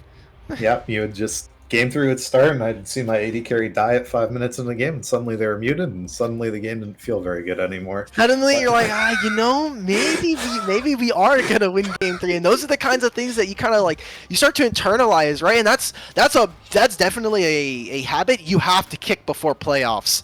When we're talking about wanting to make deep runs into playoffs, a lot of people saying that Elysium Ares are going to be that 6th place team. They're kind of a dark horse to potentially make a deep run, that we should be taking them very seriously. In best of series, you need to be able to kind of streak together wins. You need to be able to bounce back and find wins in maybe sometimes impossible situations. So kind of the regular season is that way to build resiliency in that manner, to be able to dig deep, find to be able to win, and they haven't been able to take a 2-0 since the very first week of the tournament. So I don't want to see, I want to see them do it just because Art of War, I think, I'm sorry to these guys, they are holding some of the bottom 2 players in each role. And now that we have new players, it's kind of hard to see, smaller sample size. We'll see what they're able to get done as we are going into a spectator delay. And when we're back, we'll have game 2 of Elysium Ares versus Art of War Esports. We won't want to go anywhere.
We're back. We've got game 2 ready to go and already started.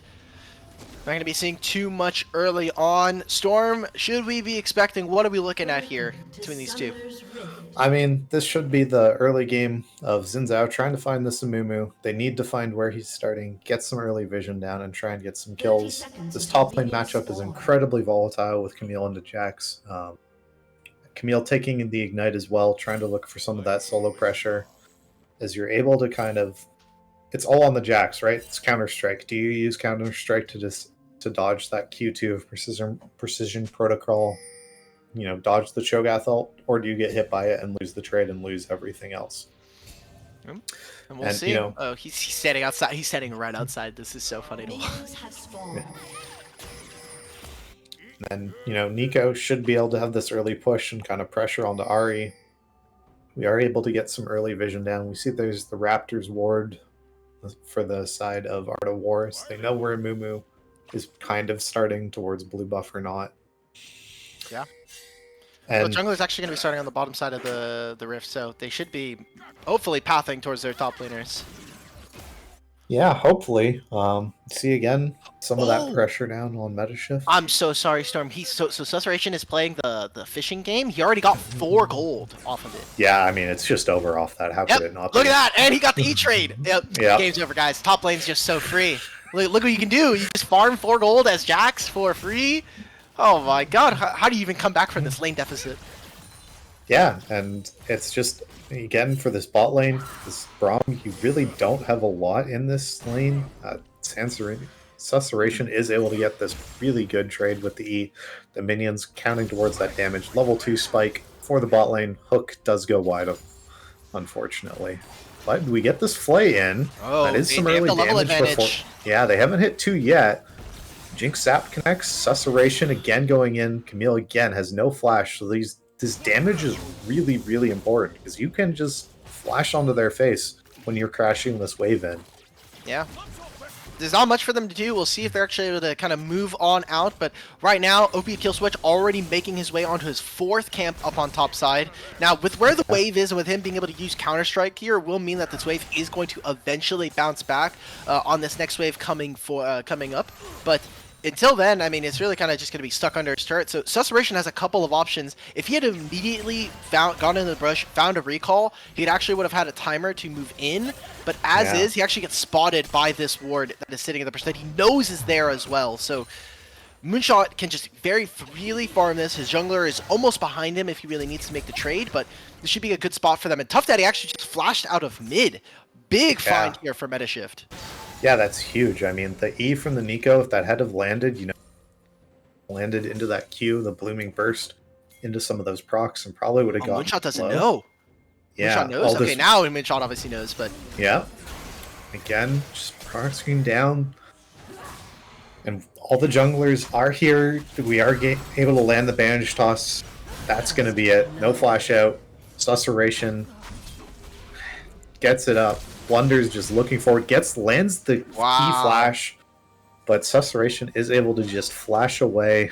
Blunder gets the consolation prize of I get to push my top laner's wave in for them. He has to get this in. He has to be able to kind of... Because if he doesn't, it's stuck right there. And both top laners are going to be TPing. So it's not going to be that much of a loss. Really, this is a small minor win for Blunder. As not only does he kind of get some of these minions, he's also still has some of his camps up, including the bot side scuttle. So,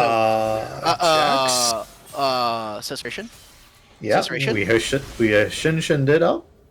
No. Oh. What? Okay, so it's a jungle win trade. It's just a jungle win trade. No, it's fine. Yep. It's fine. I mean, all that matters is that Blunder got this in for his top laner. This is huge for Moonshot. Look at how many minions that are being missed out on the top wave here. This is excess of like 13 minions that he's just going to be missing out on. He's not going to get any of this gold. He might catch the very tail end of this, but there's a lot of gold and experience that's going into Moonshot. So kind of saying, okay, look, I ruined my jungle game for you. My back got messed up. Amumu's going to be faster on the clear now on the second half, but you better be ahead at this point on top lane. Yep, and we see Meta Shift able to utilize that Nico passive, showing if Tough Daddy can count to 7. I know it's very difficult. Well, Keep track of it. there's no AD carry players in mid. Yeah. So if there's an AD carry player in mid, it'd be a little bit more difficult. I see 2 cannons. It's my lucky day. Exactly. Outplayed here on this Lucian. Has a fairly sizable CS lead. I just noticed 12 CS. Kind of up 2 waves. That's pretty huge. That you Seems just like need to be the able Thresh to wasn't keep able to going get all with that much done here very early on, and Lucian, like we were saying, does have some. Saturation just dead again. He has no flash. He has to queue out. Yeah, I don't know if Camille is able. The W should be coming up, but able Wow, to get 5 back seconds. at- Had 5 seconds and 1 second off of his hook shot. If he was able to get that to land, that could have been a solo kill. Yeah, Satuation's in pretty big trouble here, and now the game has actually started to devolve in a way where the junglers just have to come top. Top lane is so fragile right now, where Saturation pulls his jungler over, doesn't have TP, so he's just gonna have to recall in this lane, and Xin Zhao can very easily now play for early grubs. The big thing here is, while top lane is going in the favor of Art of War, Elysium's mid laner right now, despite the early flash advantage, Ahri has shove, and Ahri now is going to be able to move in with ultimate, with level 6, into Fog of War and try to find a spot where they can try to open up the game for them. Yeah, we do see they're just getting that level 6 now onto the Xin Zhao. Able to look. They find the Amumu, clear this ward. Gumi has rotated up. Oh, that's never not mind. this is Sorry, Nico. This is Nico. fake Nico. There Yeah, you go. yeah. I've been had.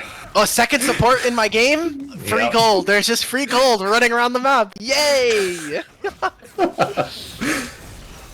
Okay, well, thankfully for them, for the side of Art of War, they had a ward, and so Tough Daddy was just sitting on Vision this entire time. Can he get the second one? So he gets 2 grubs here. Blender checks, trying to, looking both ways before he crosses the street, sees that no jungler is going to contest him. And that's a huge win now for Art of Wars. Not only have they been winning in the top side, which seemingly has actually kind of equalized now that Saturation was able to get that recall in and try to stabilize himself in top lane, but they spent that lead just to be able to grab themselves an early grub. So 3 grubs already here, very good for the Camille team. Yep, Hooked on Flay was able to get that Flay into the tower. They haven't been able to proc a Braum stun yet. They're switching their target back and forth, and we see this Amumu. They're going to try to make a dive. Ahri's on Yeah. the roam here and switches here first. Yep, they're coming in. That's cleanse down, flash ult. Beautiful. They're able to get this, get some gold into the side of Dark Lord Oswald, who last game on that Kai'Sa, was just unstoppable. That they had so much gold and were able to just keep peppering and just keep going forward. They were certainly kind of doing the Jinx thing and didn't have to use any of their summoners in that instance, as we saw a couple of the members, the Flash, the ultimates coming out from OP Kill Switch, utilizing the exhaust as well just to get them in a good position. During that entire time though, Moonshot found the solo kill onto Susurration as the wave was crashing, so Camille generating a small kill lead, and even if Jinx does start to get ahead, it looks like we're actually going for the lethality build, which doesn't have as much upfront damage, or has a ton of upfront damage, but really starts to kind of taper off as fights go longer, and that could provide maybe an angle for Moonshot here, who, if you're going to get ahead on Camille can try to find an angle, one-shot the enemy Jinx, and that's your gold lead there if you are the side of Elysium Ares. Have to be a little bit worried here if you are them, but I mean, right now, you're feeling fine. Your jungler got to an early lead. We have 2 minutes before the next grub spawns here, so Saturation kind of has to find something, has to be able to kind of equalize this lane, whether that is calling over his jungler or hopefully getting Tough Daddy out of this lane, who hasn't really been able to move that much. What we were expecting from Ares to really kind of get mid-push and try to look for roams. Yeah, this Nico hasn't really been able to get anything done so far. They've just kind of been stuck mid lane to get that flash. Susurration is starting to win out on some of these trades as they're getting some of their cooldowns lower and lower. Camille hasn't been able to get anything. We're going to see Thunder starting this dragon, pulling his bot lane over. Get that. Here comes the top dive. OP Kill Switch almost has ultimate.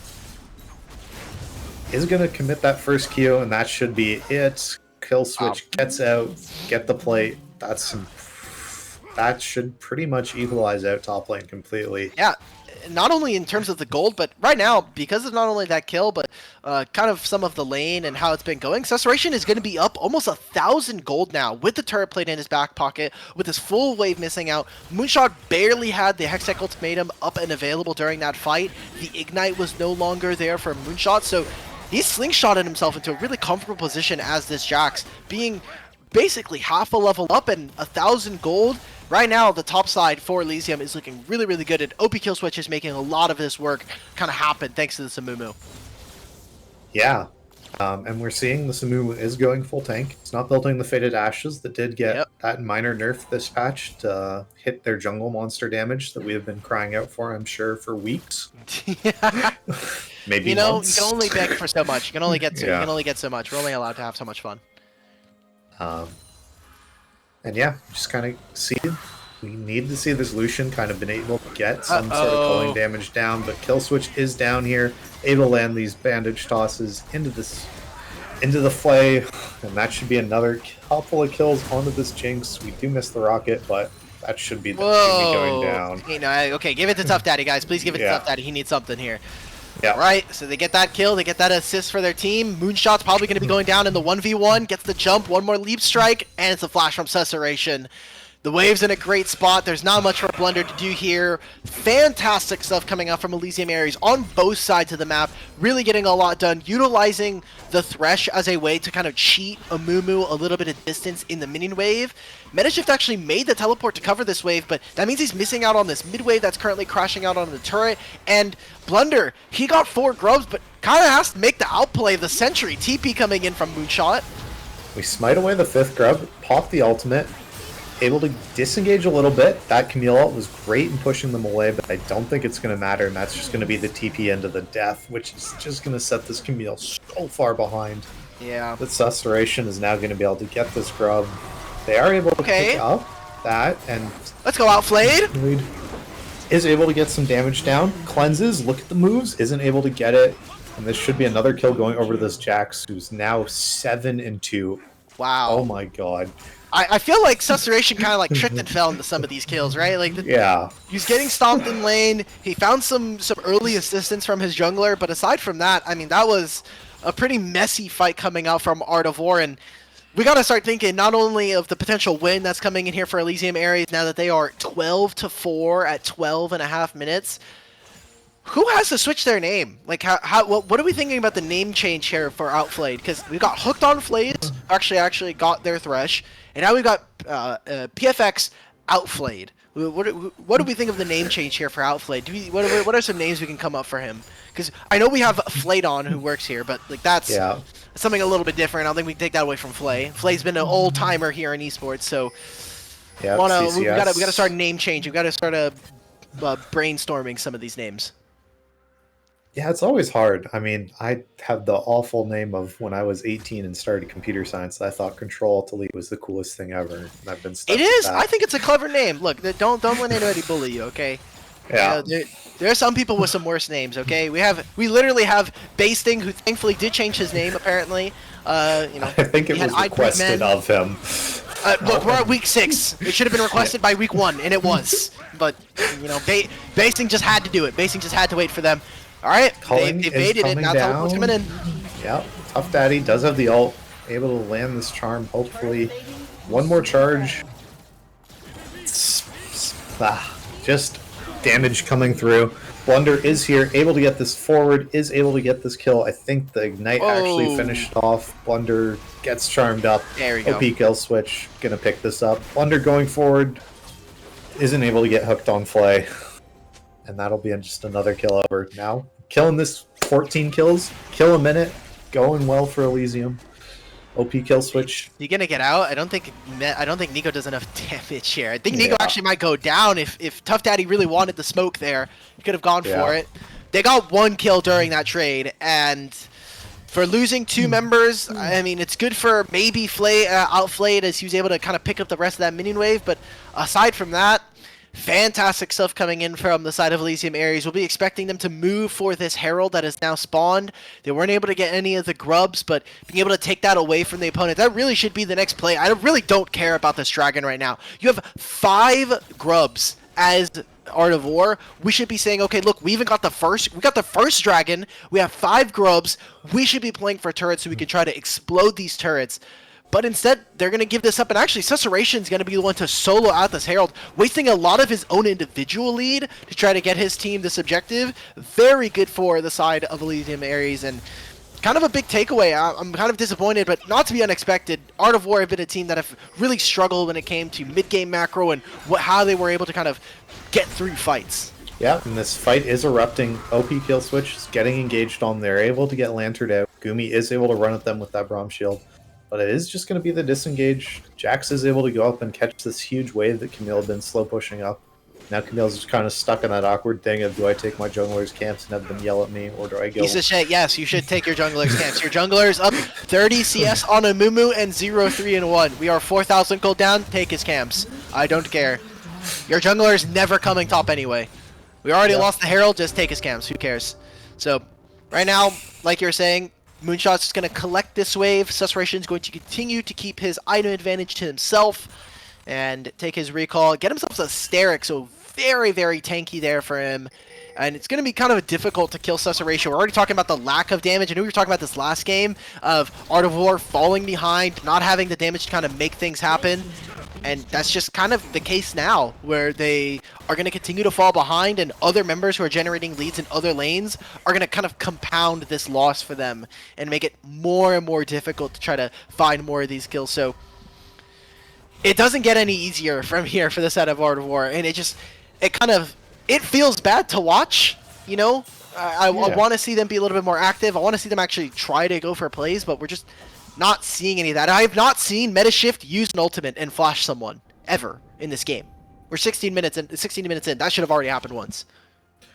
Yeah, just able to just kind of force down that tower just by simply being there with their body. That is the ult forced out, but that's just flash from Jinx, and now you're sitting here as Nico with no ult, and you're not by your tower, and now you get killed, and you give money over to Jinx, who just accelerates further and further, and you look like a bit of an idiot. I'm sorry to say. Sorry, Metashift. You made the role swap, and it is just not occurring. We've been seeing Art of War make a lot of roster changes, similar to a team like Tenement, who have been making roster changes almost every single week to the team, and it's just not kind of coming together. It's kind of unfortunate to watch, but Metashift got his Nico, something we saw him play in the jungle as well, but didn't kind of get it done, and now this is going to be a turret here for Dark Lord Oswald. It's them playing in Fog of War around the bottom side of the map, trying to find maybe a pick or set themselves up to push through this mid wave. And look at what's happening. Oh, I might have to hold that top wave. We're TPing in for this. Yeah, it's and Camille deep flank TP.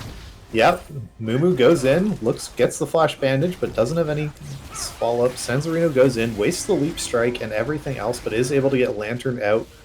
You know, Nico clone just annoying the hell out of me as I keep thinking it's real. Yep. Flaydon is gonna... Hooked on Flays goes down. That's a huge Mumu ult, but no one's there to follow it up. The Jinx ult comes in, but that's nothing really to do either. What is Moonshot doing? And that's a huge... I mean, Nico gets it. That's great. Sure, we got kills. These are some fights of all time. I mean, Dark Lord Oswald was not... Dark Lord, he wasn't in the fight at all. We saw that Nico kind of got the knock up at the end, but Storm, I feel like I just got the Amumu ult hit in real life to the broadcast team. I'm shocked. I'm stunned. I'm flabbergasted. I don't know really what just happened there. That was a pretty messy fight from Elysium Ares, and those are some of the mistakes that we come to expect from this team, which we should be expecting more. This is our 6th place team. This is supposed to be the team that is kind of the cutoff to make it into playoffs, and you're struggling against one of the bottom tier teams in the league. This is not inspiring hope for those dark horse ambitions that some people were saying for them. Yeah, and I mean, that is huge. I mean, those 3 kills, Camille did TP and die, but if they get items and are able to keep even somewhat with this Jax, who is so far ahead, they've been pushing lanes back and forth into each other in top lane, right? There hasn't been that much fighting since the kind of disastrous start that if Camille gets to items, they're going to be just as useful as Jax in these late game team fights and just annihilate your carries. I will say, Moonshot was doing a whole lot of nothing in that fight. He TP'd, he kind of looked a little lost, like he just TP'd into like another like country real quick, and he's like, where do I go? He walked towards the fight. He thought maybe Jinx was near blue buff, which, fair, she was more closer to the turret, but didn't actually end up doing all that much in that TP. So I do want to see them kind of work on this. I don't think it's going to be something that's going to be fixed in one game, but in terms of what they're actually able to accomplish, I don't think we're seeing all that much. That was just a fight that they just took on really odd terms if you're on the side of Elysium area. So we've now got 30 seconds before this Drake. Really important summoner spells that are no longer available. No flash for Meta Shift, no flash for Blunder, and there's no flash available here for OP Kill Switch, but he has his ultimate, and those Banish Toss are going to be so critical. Tough Daddy also available with the teleport if they can find something here. They need to be able to take space and own this side of the river. Yeah, they are able to use the Meta Shift, get this Nico clone to face check brushes for you, block some of these skill shots coming in, get this mid priority. We've already rotated our Jax down, keeping this Arya on the side lane who has teleport. Kind of able to deny that. Kill switch goes in again without anyone able to follow up and just goes down. Outplayed is able to flash out. Ari comes in. Right, Tough Daddy with the teleport. Yeah. And are we able to get everybody out? Looks like the root. Meta Shift's ult is coming up. If they try to re-engage, this could be good for them. Camille's here, is able to push everyone away. That's a Nico ult onto 2, and that's another set of kills. This is their comeback. It's here. That's Baron, oh my god, they're just going to start at the Baron. Yeah, they don't even care. I was going to say, you don't need to go for this dragon for the side of Art of War. You have 5 grubs. Take control of the mid wave, and then move in and try to take down this mid-tier 2. Blunder misses the charge. That's okay. Wind becomes lightning. We can just do it again. Wind becomes lightning. Part 2, the electric boogaloo. They grab themselves the Baron. An excellent team fight from them. And now they're looking at a game where the gold is evened up. We haven't been able to say that this series. We're in game 2, and now they grab themselves the Baron. Art of War with 2 back-to-back team fights that are just going their way. We're seeing some massive blunders coming in from the side of Elysium, and how they're trying to turn, how they're executing. It's just not there. Yeah, I mean, OP Kill Switch has gotten 3 or 4 mana Mumu ults at these past 2 fights, but every time he does it, he's by himself, has his team watching, and kind of forces them to come fight it, and he dies before they're able to re-engage with him. And this Baron buff is huge. It stalls the game out for you. It's going to give you have 5 grubs. This should be some huge amount of tower damage and getting some real pressure going. Okay. I'm getting worried here. I'm like looking at this. We're saying, okay, Elysium Ares, is that game 3 going to be coming through? Something that they've been struggling with, and we talked about during the draft, was this team, since week 2, has been playing 3-game series every single week. It doesn't matter who their opponents are, whether it's XG, Kediment, Omega Goobers, they've been going to a 3 in almost every single one of their series, and this would be a very dangerous precedent to set, especially because we're in week 6. We are 3 weeks away from playoffs. There's only so much that you can change this deep into a regular season, and that gold lead that they had is completely evaporated. I'm even taking a look at some of the individual gold leads for themselves. It's almost entirely susurration. Everybody else on the side. Switch went in. I think that was a mistake. Outplayed. The Nico flank is huge. Oswald's down as well. And they have a minion here. Are they just going to tank it up and go for it? They commit the TP. Moonshot, you're TPing 10 seconds. You probably should have just saved the TP for the next minion wave. It is coming in, and they're not even going to end. They're just taking they're going to be really conservative with how they want to finish this. Now, if they end up winning this game, we'll just say that this was something that, it prevented them from ending maybe 2-3 minutes earlier.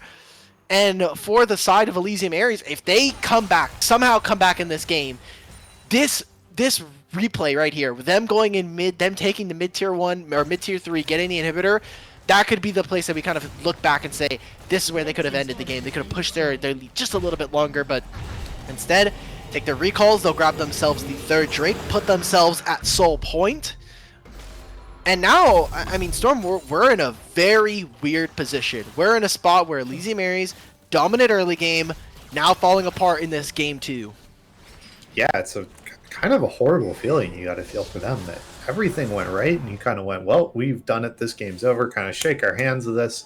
And now you're in this position that you're like, oh god, we're gonna lose. Because how do you deal with this anymore? That Ari or this Nico has her storms, has the kind of quintessential I'm a mage gonna blow you up items. Xin Zhao has his ultimate and he has items, so he's gonna be tanky enough. He has items of all time. I'm Yep. currently looking at. Nice. Lucian has his IE spike at the top of this Essence Reaver and everything, that he's going to be doing some huge damage now. He's ahead of your Drinks, who's building lethality. Crit items did, they got changed a little bit. Essence Reaver is a little bit cheaper, offers a little bit less AD. But when you have this lethality Jinx, you're trying to go for early spikes. You're really trying to get that one reset to be able to take over a team fight. Just haven't seen that from Dark Lord Oswald, and that's going to be the pick on the Tough Daddy. Great job from Metashift to be hiding there as the Nico. Yeah, and it's just another huge pick, and I mean, that's a Braum passive down onto Hooked on Flay, which forces his flash away, and the ult, which is another huge thing. Moonshot now is able to survive in this side lane against Jax. Maybe I spoke too soon and can't. Yeah, I think he still gets owned there, unfortunately, the 1v1. Hey, he's able to escape, able to hook shot over the wall and avoid that CC, get some chip damage down, and I think this is going to be OP kill switch here, just kind of looking for the hero play. Yeah, can they actually find the play? I mean, the turret's gone, so it's only going to get that much tougher. There are all these minions. The Void Grubs do make it a little bit harder for someone like Thresh or a Mumu to actually go in. Those are additional Tough targets Daddy's to up worry in about. 2 seconds. Oh, there's they no real don't have a TP ward to ward. be able to play. Yeah. Yeah, exactly. I thought maybe they were going to be able to go for it. We got Baron in a minute and a half. 3 minutes before the Soul is spawned here for the side of Art of War. And while we're talking about this, I do want to say, despite how the gold is currently in Art of War's hands, we were talking about Elysium areas going to 3 in almost all of their series.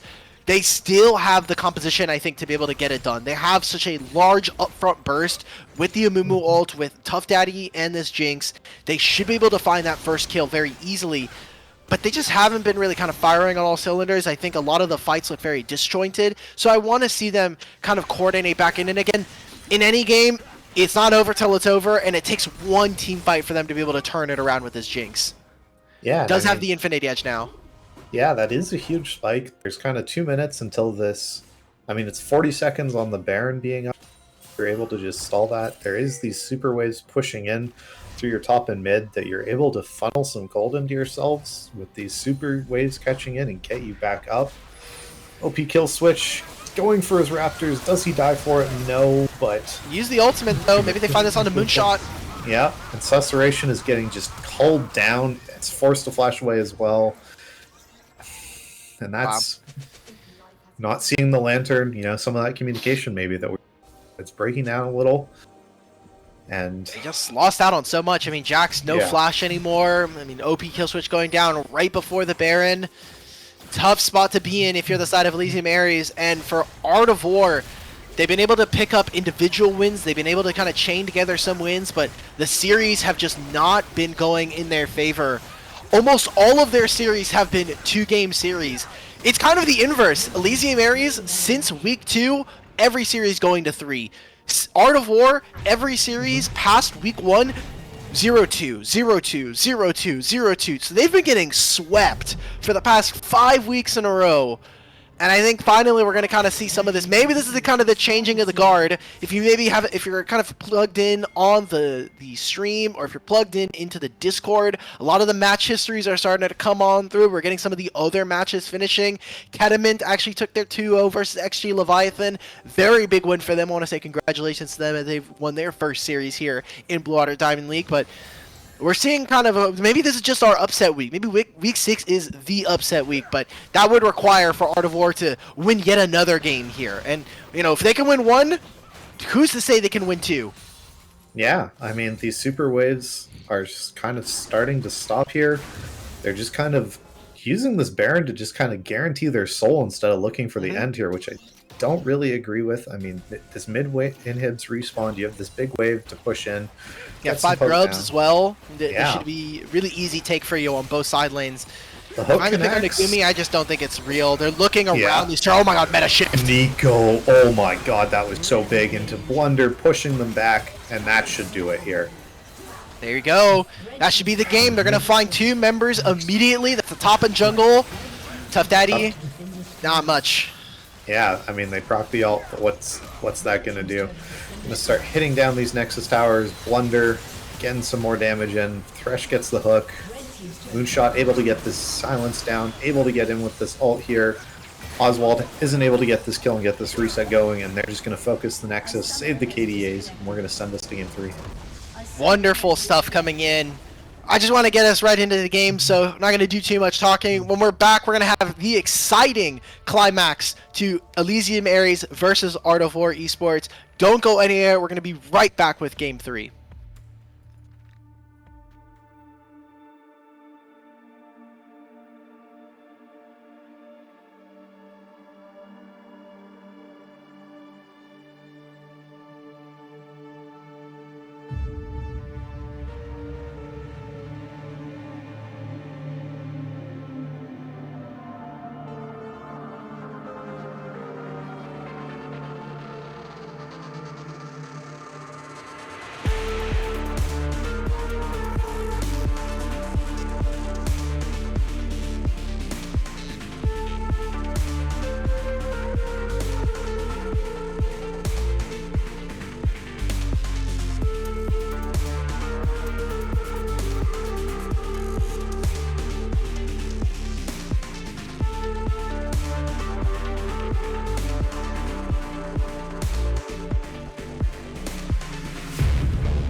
And welcome back. We've got ourselves game 3 here. We were kind of coming into this series, Storm, with a couple of different ideas. We're like, okay, Elysium Aries should take this series very quickly. Art of War have been a team that have not been able to get to game 3 in 5 weeks. Elysium Aries are a team that always get to game 3, it seems. So kind of breaking some of the curses, and already game 3 of our Fearless, we are getting some different bans coming through already, with the Kindred the first one to hit for Elysium Aries. Yeah, some really different junglers that have been kind of the priorities this series, from Worlds, and I'm sure what everybody's been watching, that there's, it's been tank meta, Skarner, Sejuani, best champions in the game, must pick, must play, and they haven't even hit the ban table, let alone been picked in this series. And I'm wondering if we're going to see any of those come out, or if we're going to be looking more towards this kind of fighter style that's been more prevalent this series. There's still some of those picks available. I'm kind of expecting Nocturne to be one of the more prio picks, just based off what these two have been playing so far. We see the Smolder banned yet again for the side of Art of War. So the bans for Art of War this entire series have been Talia, Smolder, Jarvan. So if Jarvan is going to be that last one, and Elysium actually kind of changing up some of their strategy. The past couple of games have been Braum, Poppy. So the first game, it was Braum, Poppy, Varus. Game 2, it was Varus, Ziggs, Poppy. And now with a couple of these 80 carries gone that we were talking about, we were thinking, okay, Elysium, what are your options? It turns into a first pick Diana here. I'm a little thrown. This is not a champion that we've been seeing all that much, and Yeah. I think this might be our first Diana of the tournament. Although that one, I can just real quick check if I have that down. Yeah, and Art of War immediately responds with Varus and Nautilus. Nautilus kind of the engage support that's left, with Leona and Rel being gone from game 1. Varus being a very serviceable ADC, has the lethality build that's kind of fallen out of favor and is more now of a on-hit build enjoyer with the changes to items. I'm curious to see where this Diana's going. It's probably... So I'm taking a look. This is not our first Diana. We have had 2 Dianas so far throughout the tournament. It seems like both of them were mid lane for TPF Okay. Tempest Crimson. So he's pulled up 2 different games. From my memory, they weren't particularly impressive, but Crimson is not the same mid laner as Tough Daddy, so maybe they're able to get stuff done. And this could be a flex if they really want to play it in jungle. We're still seeing some of the AP junglers try to make it through, but Art of War, I think, with a perfectly fine answer. They're saying, fine, you want to use your first pick on Diana, then we'll take Varus and Nautilus, 2 very strong champions, and I think a surprise considering coming into Fearless, support champions, support engaging champions in particular, are very high priority. After, the first 2 games, 4 of those champions are usually gone, and Nautilus is usually one of them, so to see him make it all the way through to game 3, and potentially a Yone, I think this might be the series, might be the game that we finally get where it's the most explosive. I think probably the most sloppy out of the 3. And yeah, there we go. Yone locked in. Have no idea how well he would do in Diana. Probably fairly well, considering she is a melee and Yone gets to beat up on every single champion that gets into his range. I'm still wondering if this is jungle. I haven't seen Diana in forever, and the last time I remembered seeing her was again in the jungle. Art of War again just going to these topside bans in game 2 that they have been doing this whole kind of series. The Gragas and Mordekaiser's gone already, so I wonder if Elysium is just gonna go for top bans of their own, would be my guess. So there's no Jax anymore. Mordekaiser, like you said, already got banned. There's no Camille available. Last game they did get rid of Blitz and Hui. These are 2 champions that are also still available, but I don't think either of these teams really want to blitz at this point. So getting rid of some mid laners here. I wonder if Elysium are going to continue to focus out on the mid pool. Knowing that there's a Yone on the opposite side, I like this takeaway from Art of War. They get rid of the Yasuo, so there's no Yasuo-Diana combo. So now we have to start imagining, Storm, is this Diana mid lane? You're getting rid of Orianna and Hui, so 2 pretty difficult lanes to try to play as Diana. This should just be Diana mid, and then we're looking for counter picks. So we have Sejuani slammed here. This is where we have to see Elysium. Time to play all your cards. Where is it? Where is this Diana going, and what are you going to try to utilize? How are you going to try to leverage this pick? Yeah, I'm just kind of lost that Art of War has right now seems to have a really great draft going, and Elysium, this is just really throwing a curveball that, Jin isn't the greatest with these kind of really all engaged bursts that the Elysium has drafted so far. Ornn, okay, still question marks being added that we still have kind of the Wombo Combo team fight on the side of Elysium right now. Hmm. And we're just kind of waiting to Okay. see how does it all fit together. What's the magical fifth pick? I feel like this Elysium team has no damage right now. They Yeah. need some kind of damage dealing jungle slash mid. So if we're kind of looking at, they also might need some physical damage. It's really just Jin that you're kind of relying on is a bit worrisome. And there we go. It's gonna be Diana jungle here, Tristana mid, which into Yone you can try to fight for priority. You can try to kind of deal with this guy, but I think the big part for me is going to be seeing if Elysium Ares can get both Tough Daddy and OP Kill Switch on the same idea of moving in enemy jungle, take away some of Sejuani's camps, and try to set off one of these lanes, because as is, Art of War now have counter into topside. They have no Jax, no Camille. You can play like Fiora if you really want to. You still have this Yone that you can try to swap into multiple lanes. And it seems like instead they're actually going to be throwing it into top lane, into the Ornn. It's a little bit worrisome. I think the early game push of this Art of War team is not going to really be there for mid lane, and this could start to be a little bit more problematic as Elysium Ares, they need to walk forward into the enemy, but this Ornn and Tristana combo just is getting better and better the more I look at it from this team. Yeah, I mean, that fifth pick, it cooked. The Tristana kind of settled it out. It gave your team that kind of damage that you need, that you had the Diana for some of this kind of CC burst, and Art of War is now has a really interesting team that they have two picks kind of really wanting to go in and go dive in with this Yon Sejuani. Sandra kind of wants to dive in as well, and Varus, with the kind of recent build and trending towards on hit, really kind of struggles with long range engage. They need to be kind of more in there. I wonder if we might even see them revert to lethality. Sure. Could be a little bit dangerous here, especially with what Varus builds. Yes, I think lethality could be an option here. I think with how the tanks are going to try to kind of scramble out, and if Diana is going to be going for more of an AP bruiser route, this might actually be a situation where you actually kind of want to try out AP Varus.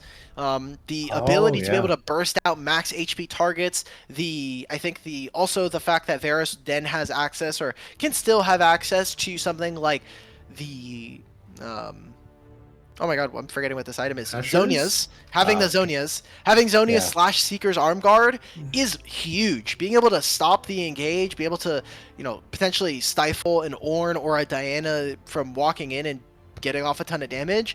That right there could be game-changing here for Art of War, and I think they have a lot of options. I'm just worried for the side of Elysium that there's not enough follow-up, and there's still not... I just hate Jhin. I think it's just because I hate Jhin. And the Tristana nerfs were big, but she did get buffed this patch. So, Yeah. could be something. I mean, you're fairly low damage on the side of a...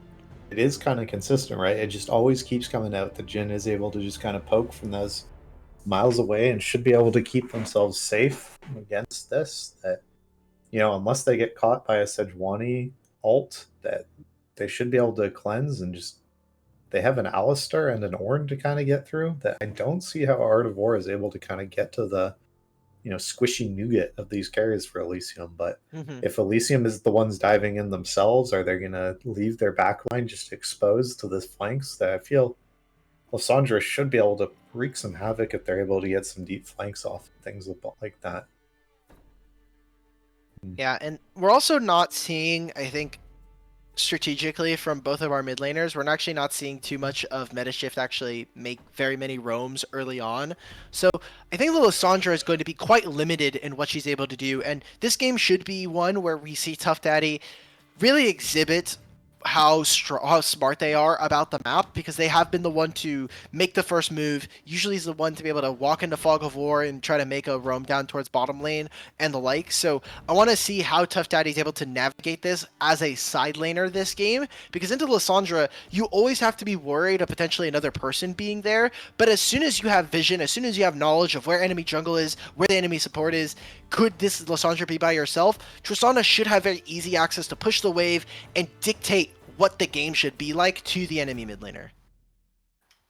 Yeah, again, that the passive, the attack speed, the range that Tristan is able to get, the pushing power thanks to explosive shot and everything, just gives you all such pressure in the mid lane, especially with AD carries taking demolished like they have been recently. That if Lysandra does roam and leave this Tristan, that can be some real pressure put down, and you are able to buffer through a lot of this kind of Sejuani Lysandra combos that I don't know if you're able to get this kind of pressure off mid lane. Mm-hmm. So I'm completely torn on this. I have no idea who's going to take this series. I'm a little worried here, and this would be a massive upset, not only because Elysium Ares are one of the teams that we're expecting to see in playoffs come 3 or 4 weeks from now. Art of War are a team that don't have very many wins. They've only gotten their single series win versus TPF all the way back in week 1. Since then, they've been changing up the roster. They've been trying to do whatever they can to grab wins, and it just hasn't been working. They haven't really been able to mount the hurdle there. But this could be it. It's one of their it's their first 3-game series since week 1. And hey, like we said earlier, if you can win 1 game in a series, that means you have the potential to win a second one, no matter kind of the obstacles and difficulties that lie ahead. We're going to be going into a spectator delay, and when we're back, we're going to have the exciting conclusion of Elysium Ares versus Art of War here for Blue Water Diamond League. We'll be right back.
Hello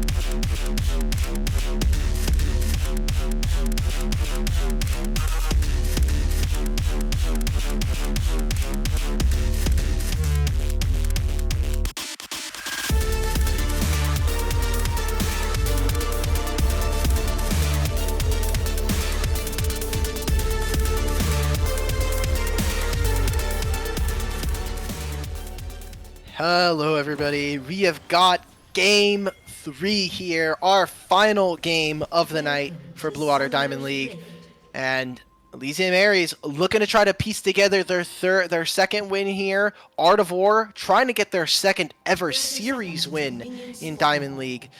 Pretty big stakes here, you know, despite the gap in the standings for Elysium Aries, this would just be another win that would kind of help them with trying to make it into playoffs. And for Art of War, it's either the start of them being able to make it into playoffs, at the very least, it ruins some other teams' plans, and that's kind of what happens, especially later on into into like a regular season. I know we were talking about this during Game 1, but every single win matters in the sense that it could be a single win that kind of prevents you from making a certain spot in playoffs, or even making playoffs in the first place. So wins like these, the ones that we as a community are kind of expecting, these upsets happen, and they kind of turn around the entire league.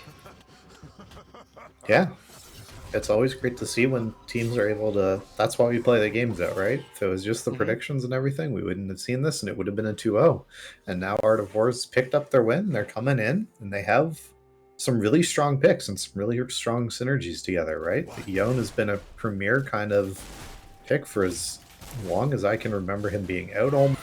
Sejuani kind of to flex with it, to provide that permafrost with him. Varus, an exceptionally strong ADC. Nautilus, one of the premier supports as they're going in and getting some of these trades down early, getting this push in the bot lane. And we see just kind of everybody. We're not up. really seeing all that much, right? Yeah. Like, it should just be early. Both junglers are starting on the same side of the map, which means they should be ending close to each other. However, there is a single ward here sitting right outside the Raptor pit of Killswitch. And that right there, I don't think it's going to see all that much, depending on how fast he's actually able to get here. But with him ending out on the blue buff, getting this information on Diana is so good. Because not only does it mean, hey, we know where the enemy jungle is, it means that she's not invading us, at the very least. That means that I know enemy jungle is there, our bot lane can play a little bit more aggressively if you're on the side of Art of War. And taking away the enemy jungler's anonymity is so important, especially when you are playing Sejuani, someone who doesn't clear, won't have as fast a clear, someone who isn't as resource intensive as a Diana. Yeah, and we see Hooked on Flays going in, getting this combo down, the Ignite's burning, barrier having to be used, and the cleanse coming in for the Ignite on the other side. Everything's just so low, and Hooked on Flay. We see the junglers coming down. OP Killswitch looking for this flash. Are we able to get the flash out of our Alistar? No, but we are able to push Varus away. The junglers are going to meet up here. Blunder wins this, by the way, early on. Yeah, especially with his team there. Gumi, and that's what are they doing? Blood. And that's another hit down. That's the red buff, the slow, forced out Hooked on Flay, and that's huge. Just some trading going on in the mid.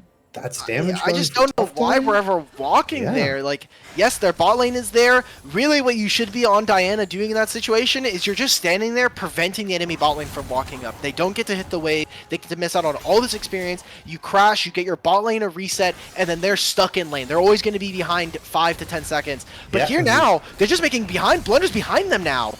Yeah, Blunder's really looking for this. Hooked on Flay, able to punt them out. And they're able to get that kill onto the enemy carry, and they are able to save. I mean, Art of War is able to save it. Flash going in for Moonshot top lane. That's probably spells his death. OP Killswitch able to come in here. No way. Okay, we get it. We flash out. We get it. It's fine. Got it, Smile. It's fine. Yep. It's definitely very good. Yeah, that's really strong, and even just getting the flash out from Susurration and OP Killswitch, yes, it's a massive crash, but this entire time he's not actually going to miss out on much, so he traded his summoner spell and 300 gold to get 2 summoner spells out of the enemy top laner in jungle. I'll take that, especially for Diana, who's already behind, has still so many camps. really good job from Art of War early on in this game so far. Their bottom lane has been able to outplay in these situations. I loved how creative Blunder was there, coming over from the dragon side wall to find that gank. Really, the only person who's kind of individually showing some excellence is Tough Daddy in this lane, individually up 10 by himself, and also Metashift going for the Arcane Comet build, but really all this does is just means that you can try to poke out on Tristana, but Tristana can very easily avoid you. She has all of the range coming in from her passive. Makes it very difficult for you to land, especially when you are short-ranged like Lysandra. So I think it's a pretty cool spot to be in if you're side of the Art of War. Yeah, and this is not what you really want to be seeing. But Moonshot might die here. I'm pretty sure a W, like a Brittle proc, just kills him now from this health. Yeah. And Ornn's push again, trying to get the 6th. I'd be really worried if I was this young. But here's the ult, here's the combo, and there's the auto. Moonshot, no, your jungler wasn't even there yet. You had to buy time.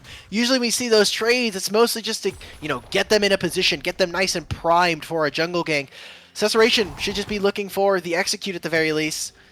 Yeah, they're able to get it. Wow, big win. Susurration so far I think has had Moonshot's number. It didn't even matter. The Wukong game, yes, individually they may have fell, but I think that the Wukong was way more impactful with what the game state was. Moonshot just, a new player to the team, right? Can't expect him to be kind of winning against everybody, but Susurration I think has been one of the weaker top laners here in the league, and maybe it's just Moonshot's first debut onto the stage, but definitely not having a great time.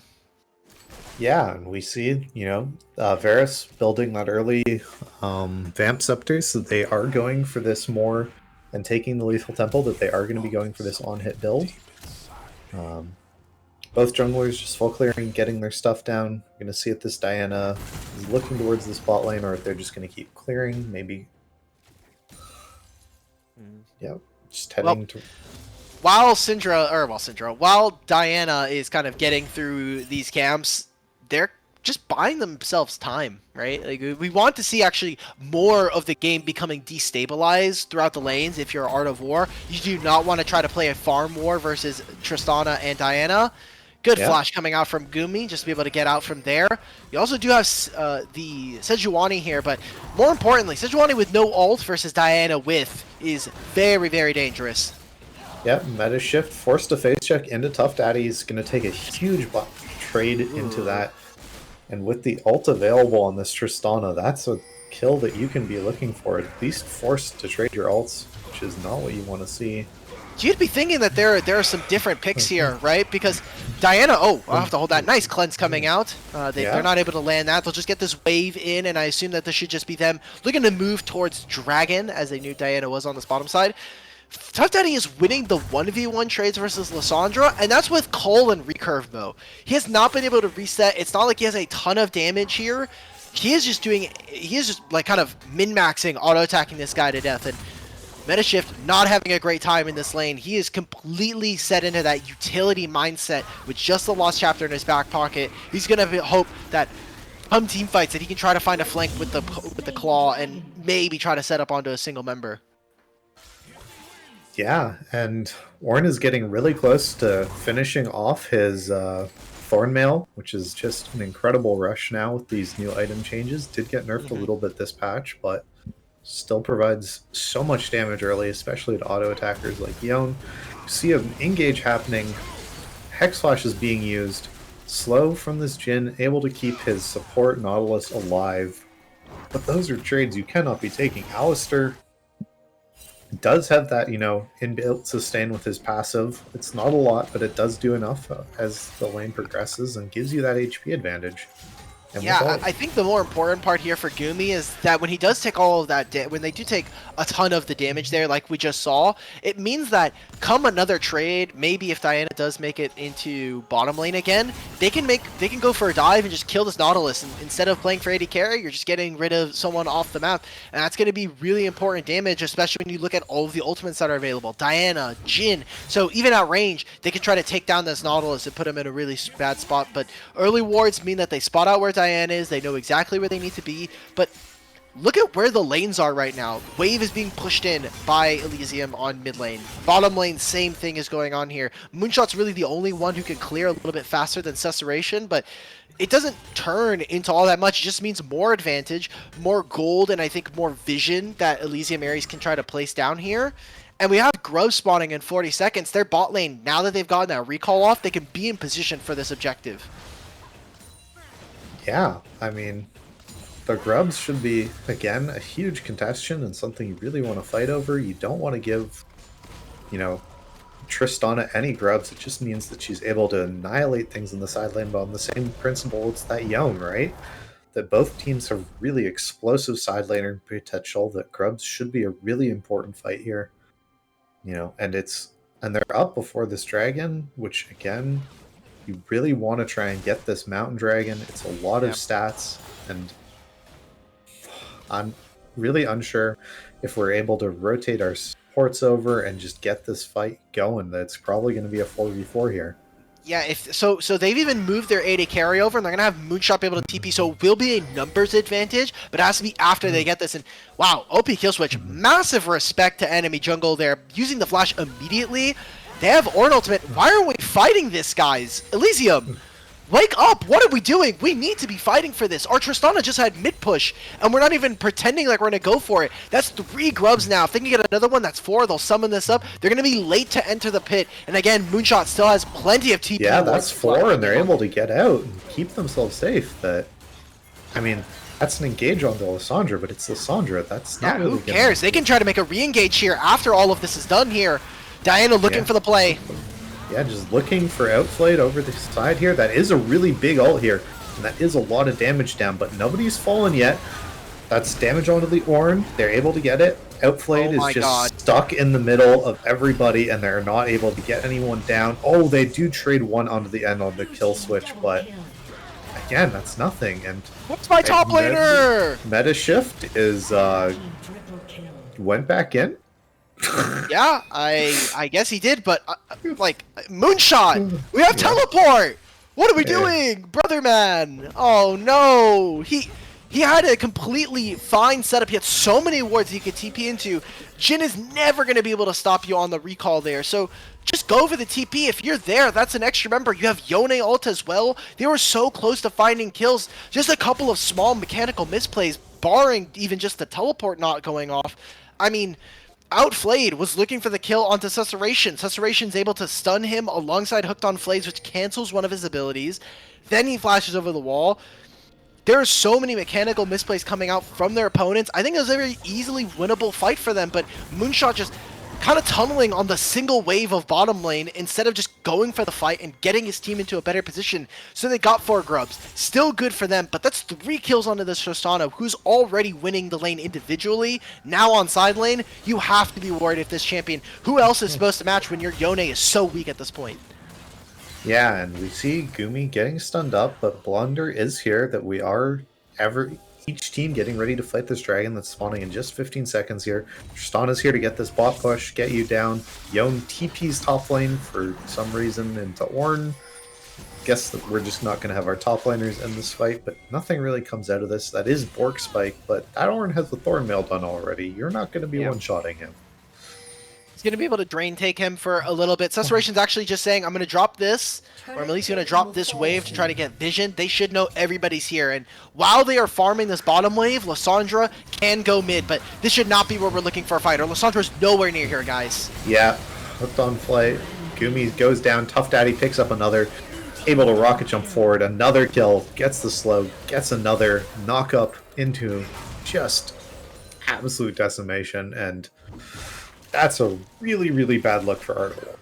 Yeah, that's just the game, I think, right there. I mean, I know it's pretty early to call. We're 14 minutes in, but we're just seeing this team not only mechanically fail, which, you know, it happens just by nature of the kind of the league that we're in, but, like, they're also just not working together as a team. And we're in game 3 of a series. Moonshot trying to go for some trades, but they're just not coordinated. Why are we ever looking for a hook there as Nautilus when our mid laner is sitting in mid? Our Lissandra, who has Malignance and has this incredibly game-changing ultimate, not able to be there for the fight. Why are we looking for a fight in this situation? just too many mistakes coming out from them as Metashift trying to make this 1v1 onto Tough Daddy happen. I think he just wins this, by the way. I think Tough Daddy wins it as well. That Ha! they just have... All right, let's just open this one up. We're going to go ahead and open this game up. It's over. Yeah, McCall's so close to getting stacked in. That's why Tristana's sticking around here. Just has to get one more wave. Probably takes the reset here. I mean, I guess on War is going to be able to get the scrubs, but no, they start this fight. Moonshot is so low. He's going to get picked off by this Ornn. That's another kill. The Diana ult into the combo. Jin over the top at the end here with the blunder. That's nothing. That's just another objective going down. Kill switch 4-2-7. Your Tristana's 6-0. What do you do now? Where do you find this? Bully if we can FF, if we're allowed to FF legally.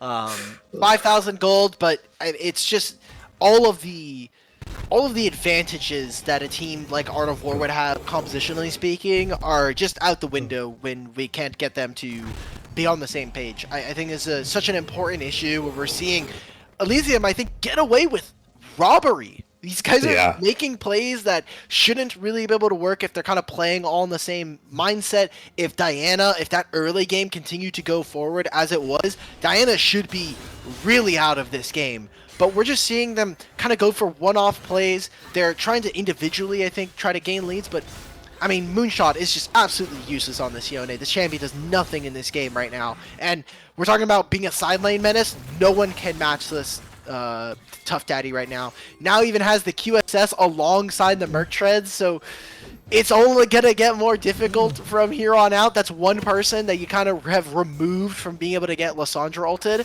So I just want to see one good team fight from Art of War. That is the only way I think that we're gonna have like kind of a conversation as to how this game can be played. Because from here on out, the team fight is so much easier to execute from the side of Elysium Ares, and they're just so far ahead at this point that they can make up for maybe some of the compositional differences that I prefer. Yeah, I mean, Moonshot going in there. Oh my god. Has forced to burn his own flash, doesn't have his R. OP kill switch is coming up. I mean, I know you have to try and make some plays, but that's probably not the way to do it. You gotta be thinking. It's got to be something here. There is, because there's not much going on in this game. Even their bottom lane's not able to get much. Look at this. Take the turret, kill Metashift, and it's just looking that much better for a team that, again, this was the level of expected dominance that I was looking for coming into this series. As Elysium Ares, 6th place team in the league, Art of War, a team that right now is probably sitting around 8th or 9th. Wanted to see a lot more coming out from Elysium, and this is what we should be seeing. Yeah, and we're going to see this ult into the combo. Outplayed, able to flash out. Is able to survive this Jin last shot. The root does come in. Are we able to block? No. Blunder going to fall as well. Tough Daddy just continuing to bounce forward, get these resets, get these kills. Has the plants right there to keep themselves alive and keep themselves in it. I mean, I guess that's a trade because Yone gets a tower bounty, but it's not a trade you want. Being it's definitely a bit tough. So now they'll be able to crash this in. Doesn't even matter who has the grubs. They've got Dragon spawning at 50 after they want to make this recall. Storm, this should just be what we expected coming in from the beginning. Elysium Ares, a 2-1. They took it to 3, which, again, more so on Elysium Ares. This really should have been an Elysium 3-0, if we're being honest. The second game was in their grasp, but they just lost sight of what they needed to do. They had too many one-on-ones of trying to send OP kill switch in as like a detonator by himself, and now we're kind of getting to see a game 3 where it's 17-3 at 19 minutes. Yeah, you got to feel if there's any sort of game scorer lead that this has been the biggest one we've seen all series. I mean, there's bounties available on the side of Art of War, and to me, those just signify the game is doomed.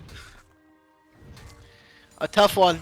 Definitely a tough game for them to be able to come back from. And looking forward for both of these teams, I kind of wanted to take a look at Elysium. We said earlier that this needed to be a win as their schedule going further was not going to be that much easier. They have GBC, TPF, and Akuma. So a lot of members, part of that top 4, top 5 that they need to be able to beat up.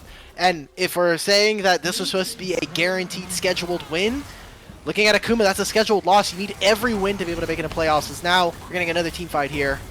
Yeah, that we were looking for this mid tower, but we can't take it. It's too risky. It's too far away from anywhere that you any safety with no mid tower of your own.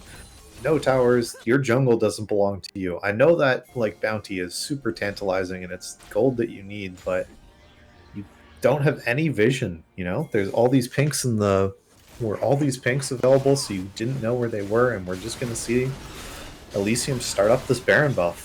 Double marksman. One of them is Jin, so maybe 1.5 marksman, and then a 6/2 Diana. Has 2 core items already at 20 minutes.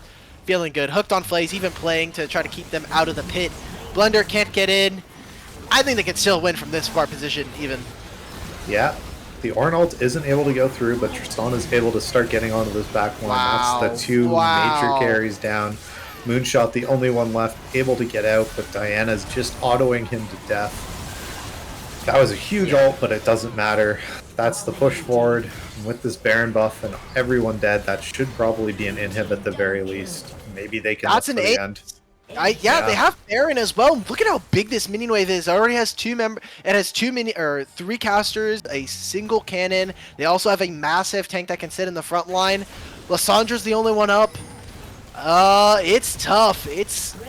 Yeah, I don't think tough spot to be in. I don't think you go for the end here. You have your Diana getting push, you just rotate top, get this extra money, take your reset, spend all this gold that you just generated. They can even, I think they're just going to finish off this top wave first. They're just going to get themselves another turret. You have 3 minutes before the dragon. Very real possibility here. Storm, I'm glad you kind of got to see a little bit more of the Diamond League. I'm glad you can kind of bring some of this experience over. I mean, we do have some time. I think this game is kind of over. What would, if for any of the maybe crossover viewers, people who may have watched Gold, maybe who are trying to watch Gold League today or Emerald, what would you compare this game to for that league? Like if we're talking about those teams. It's hard for me. The Gold League is so interesting as teams change rosters and just it dramatically shakes things up. That teams going from having someone that was maybe lower rated like silver or bronze to suddenly you bring in one of the gold kind of namesays that have been around a long time, like Leper Koopa. It just takes a team that was 0-3 or suddenly now surging back and look like they might be able to. The Jolly Roger Black Pearls, I think, is their team name. We're kind of down there like Art of War was, but now we're surging back up. In Emerald, there's a lot of teams that have been really trying. I feel like Emerald is very interesting this year, that there's 5 or 6 teams that are very clearly at the top that have been undefeated so far in their respective groups. Oh, wow. And we are going to see Moonshot kind of caught up here. They are able to Yone ult away. He's playing Yone. It does not matter. He's playing Yone. It does not matter. He's playing Yone. The Yone champion. Yeah, but is able to get it. OP kill switch goes in with the ult here. Able to get some damage down. Gumi hooks back in, gets some damage down on Tristana, but just dies, and this should be it. Yep. Okay, let's see it. Yep, they're just killing them under their own turrets. It's an embarrassment of riches here for the side of Elysium Ares, as they're going to be taking this series. They're going to be moving on in the regular season with a win now in that win column. So unfortunate for Art of War as they weren't able to find themselves a second series win.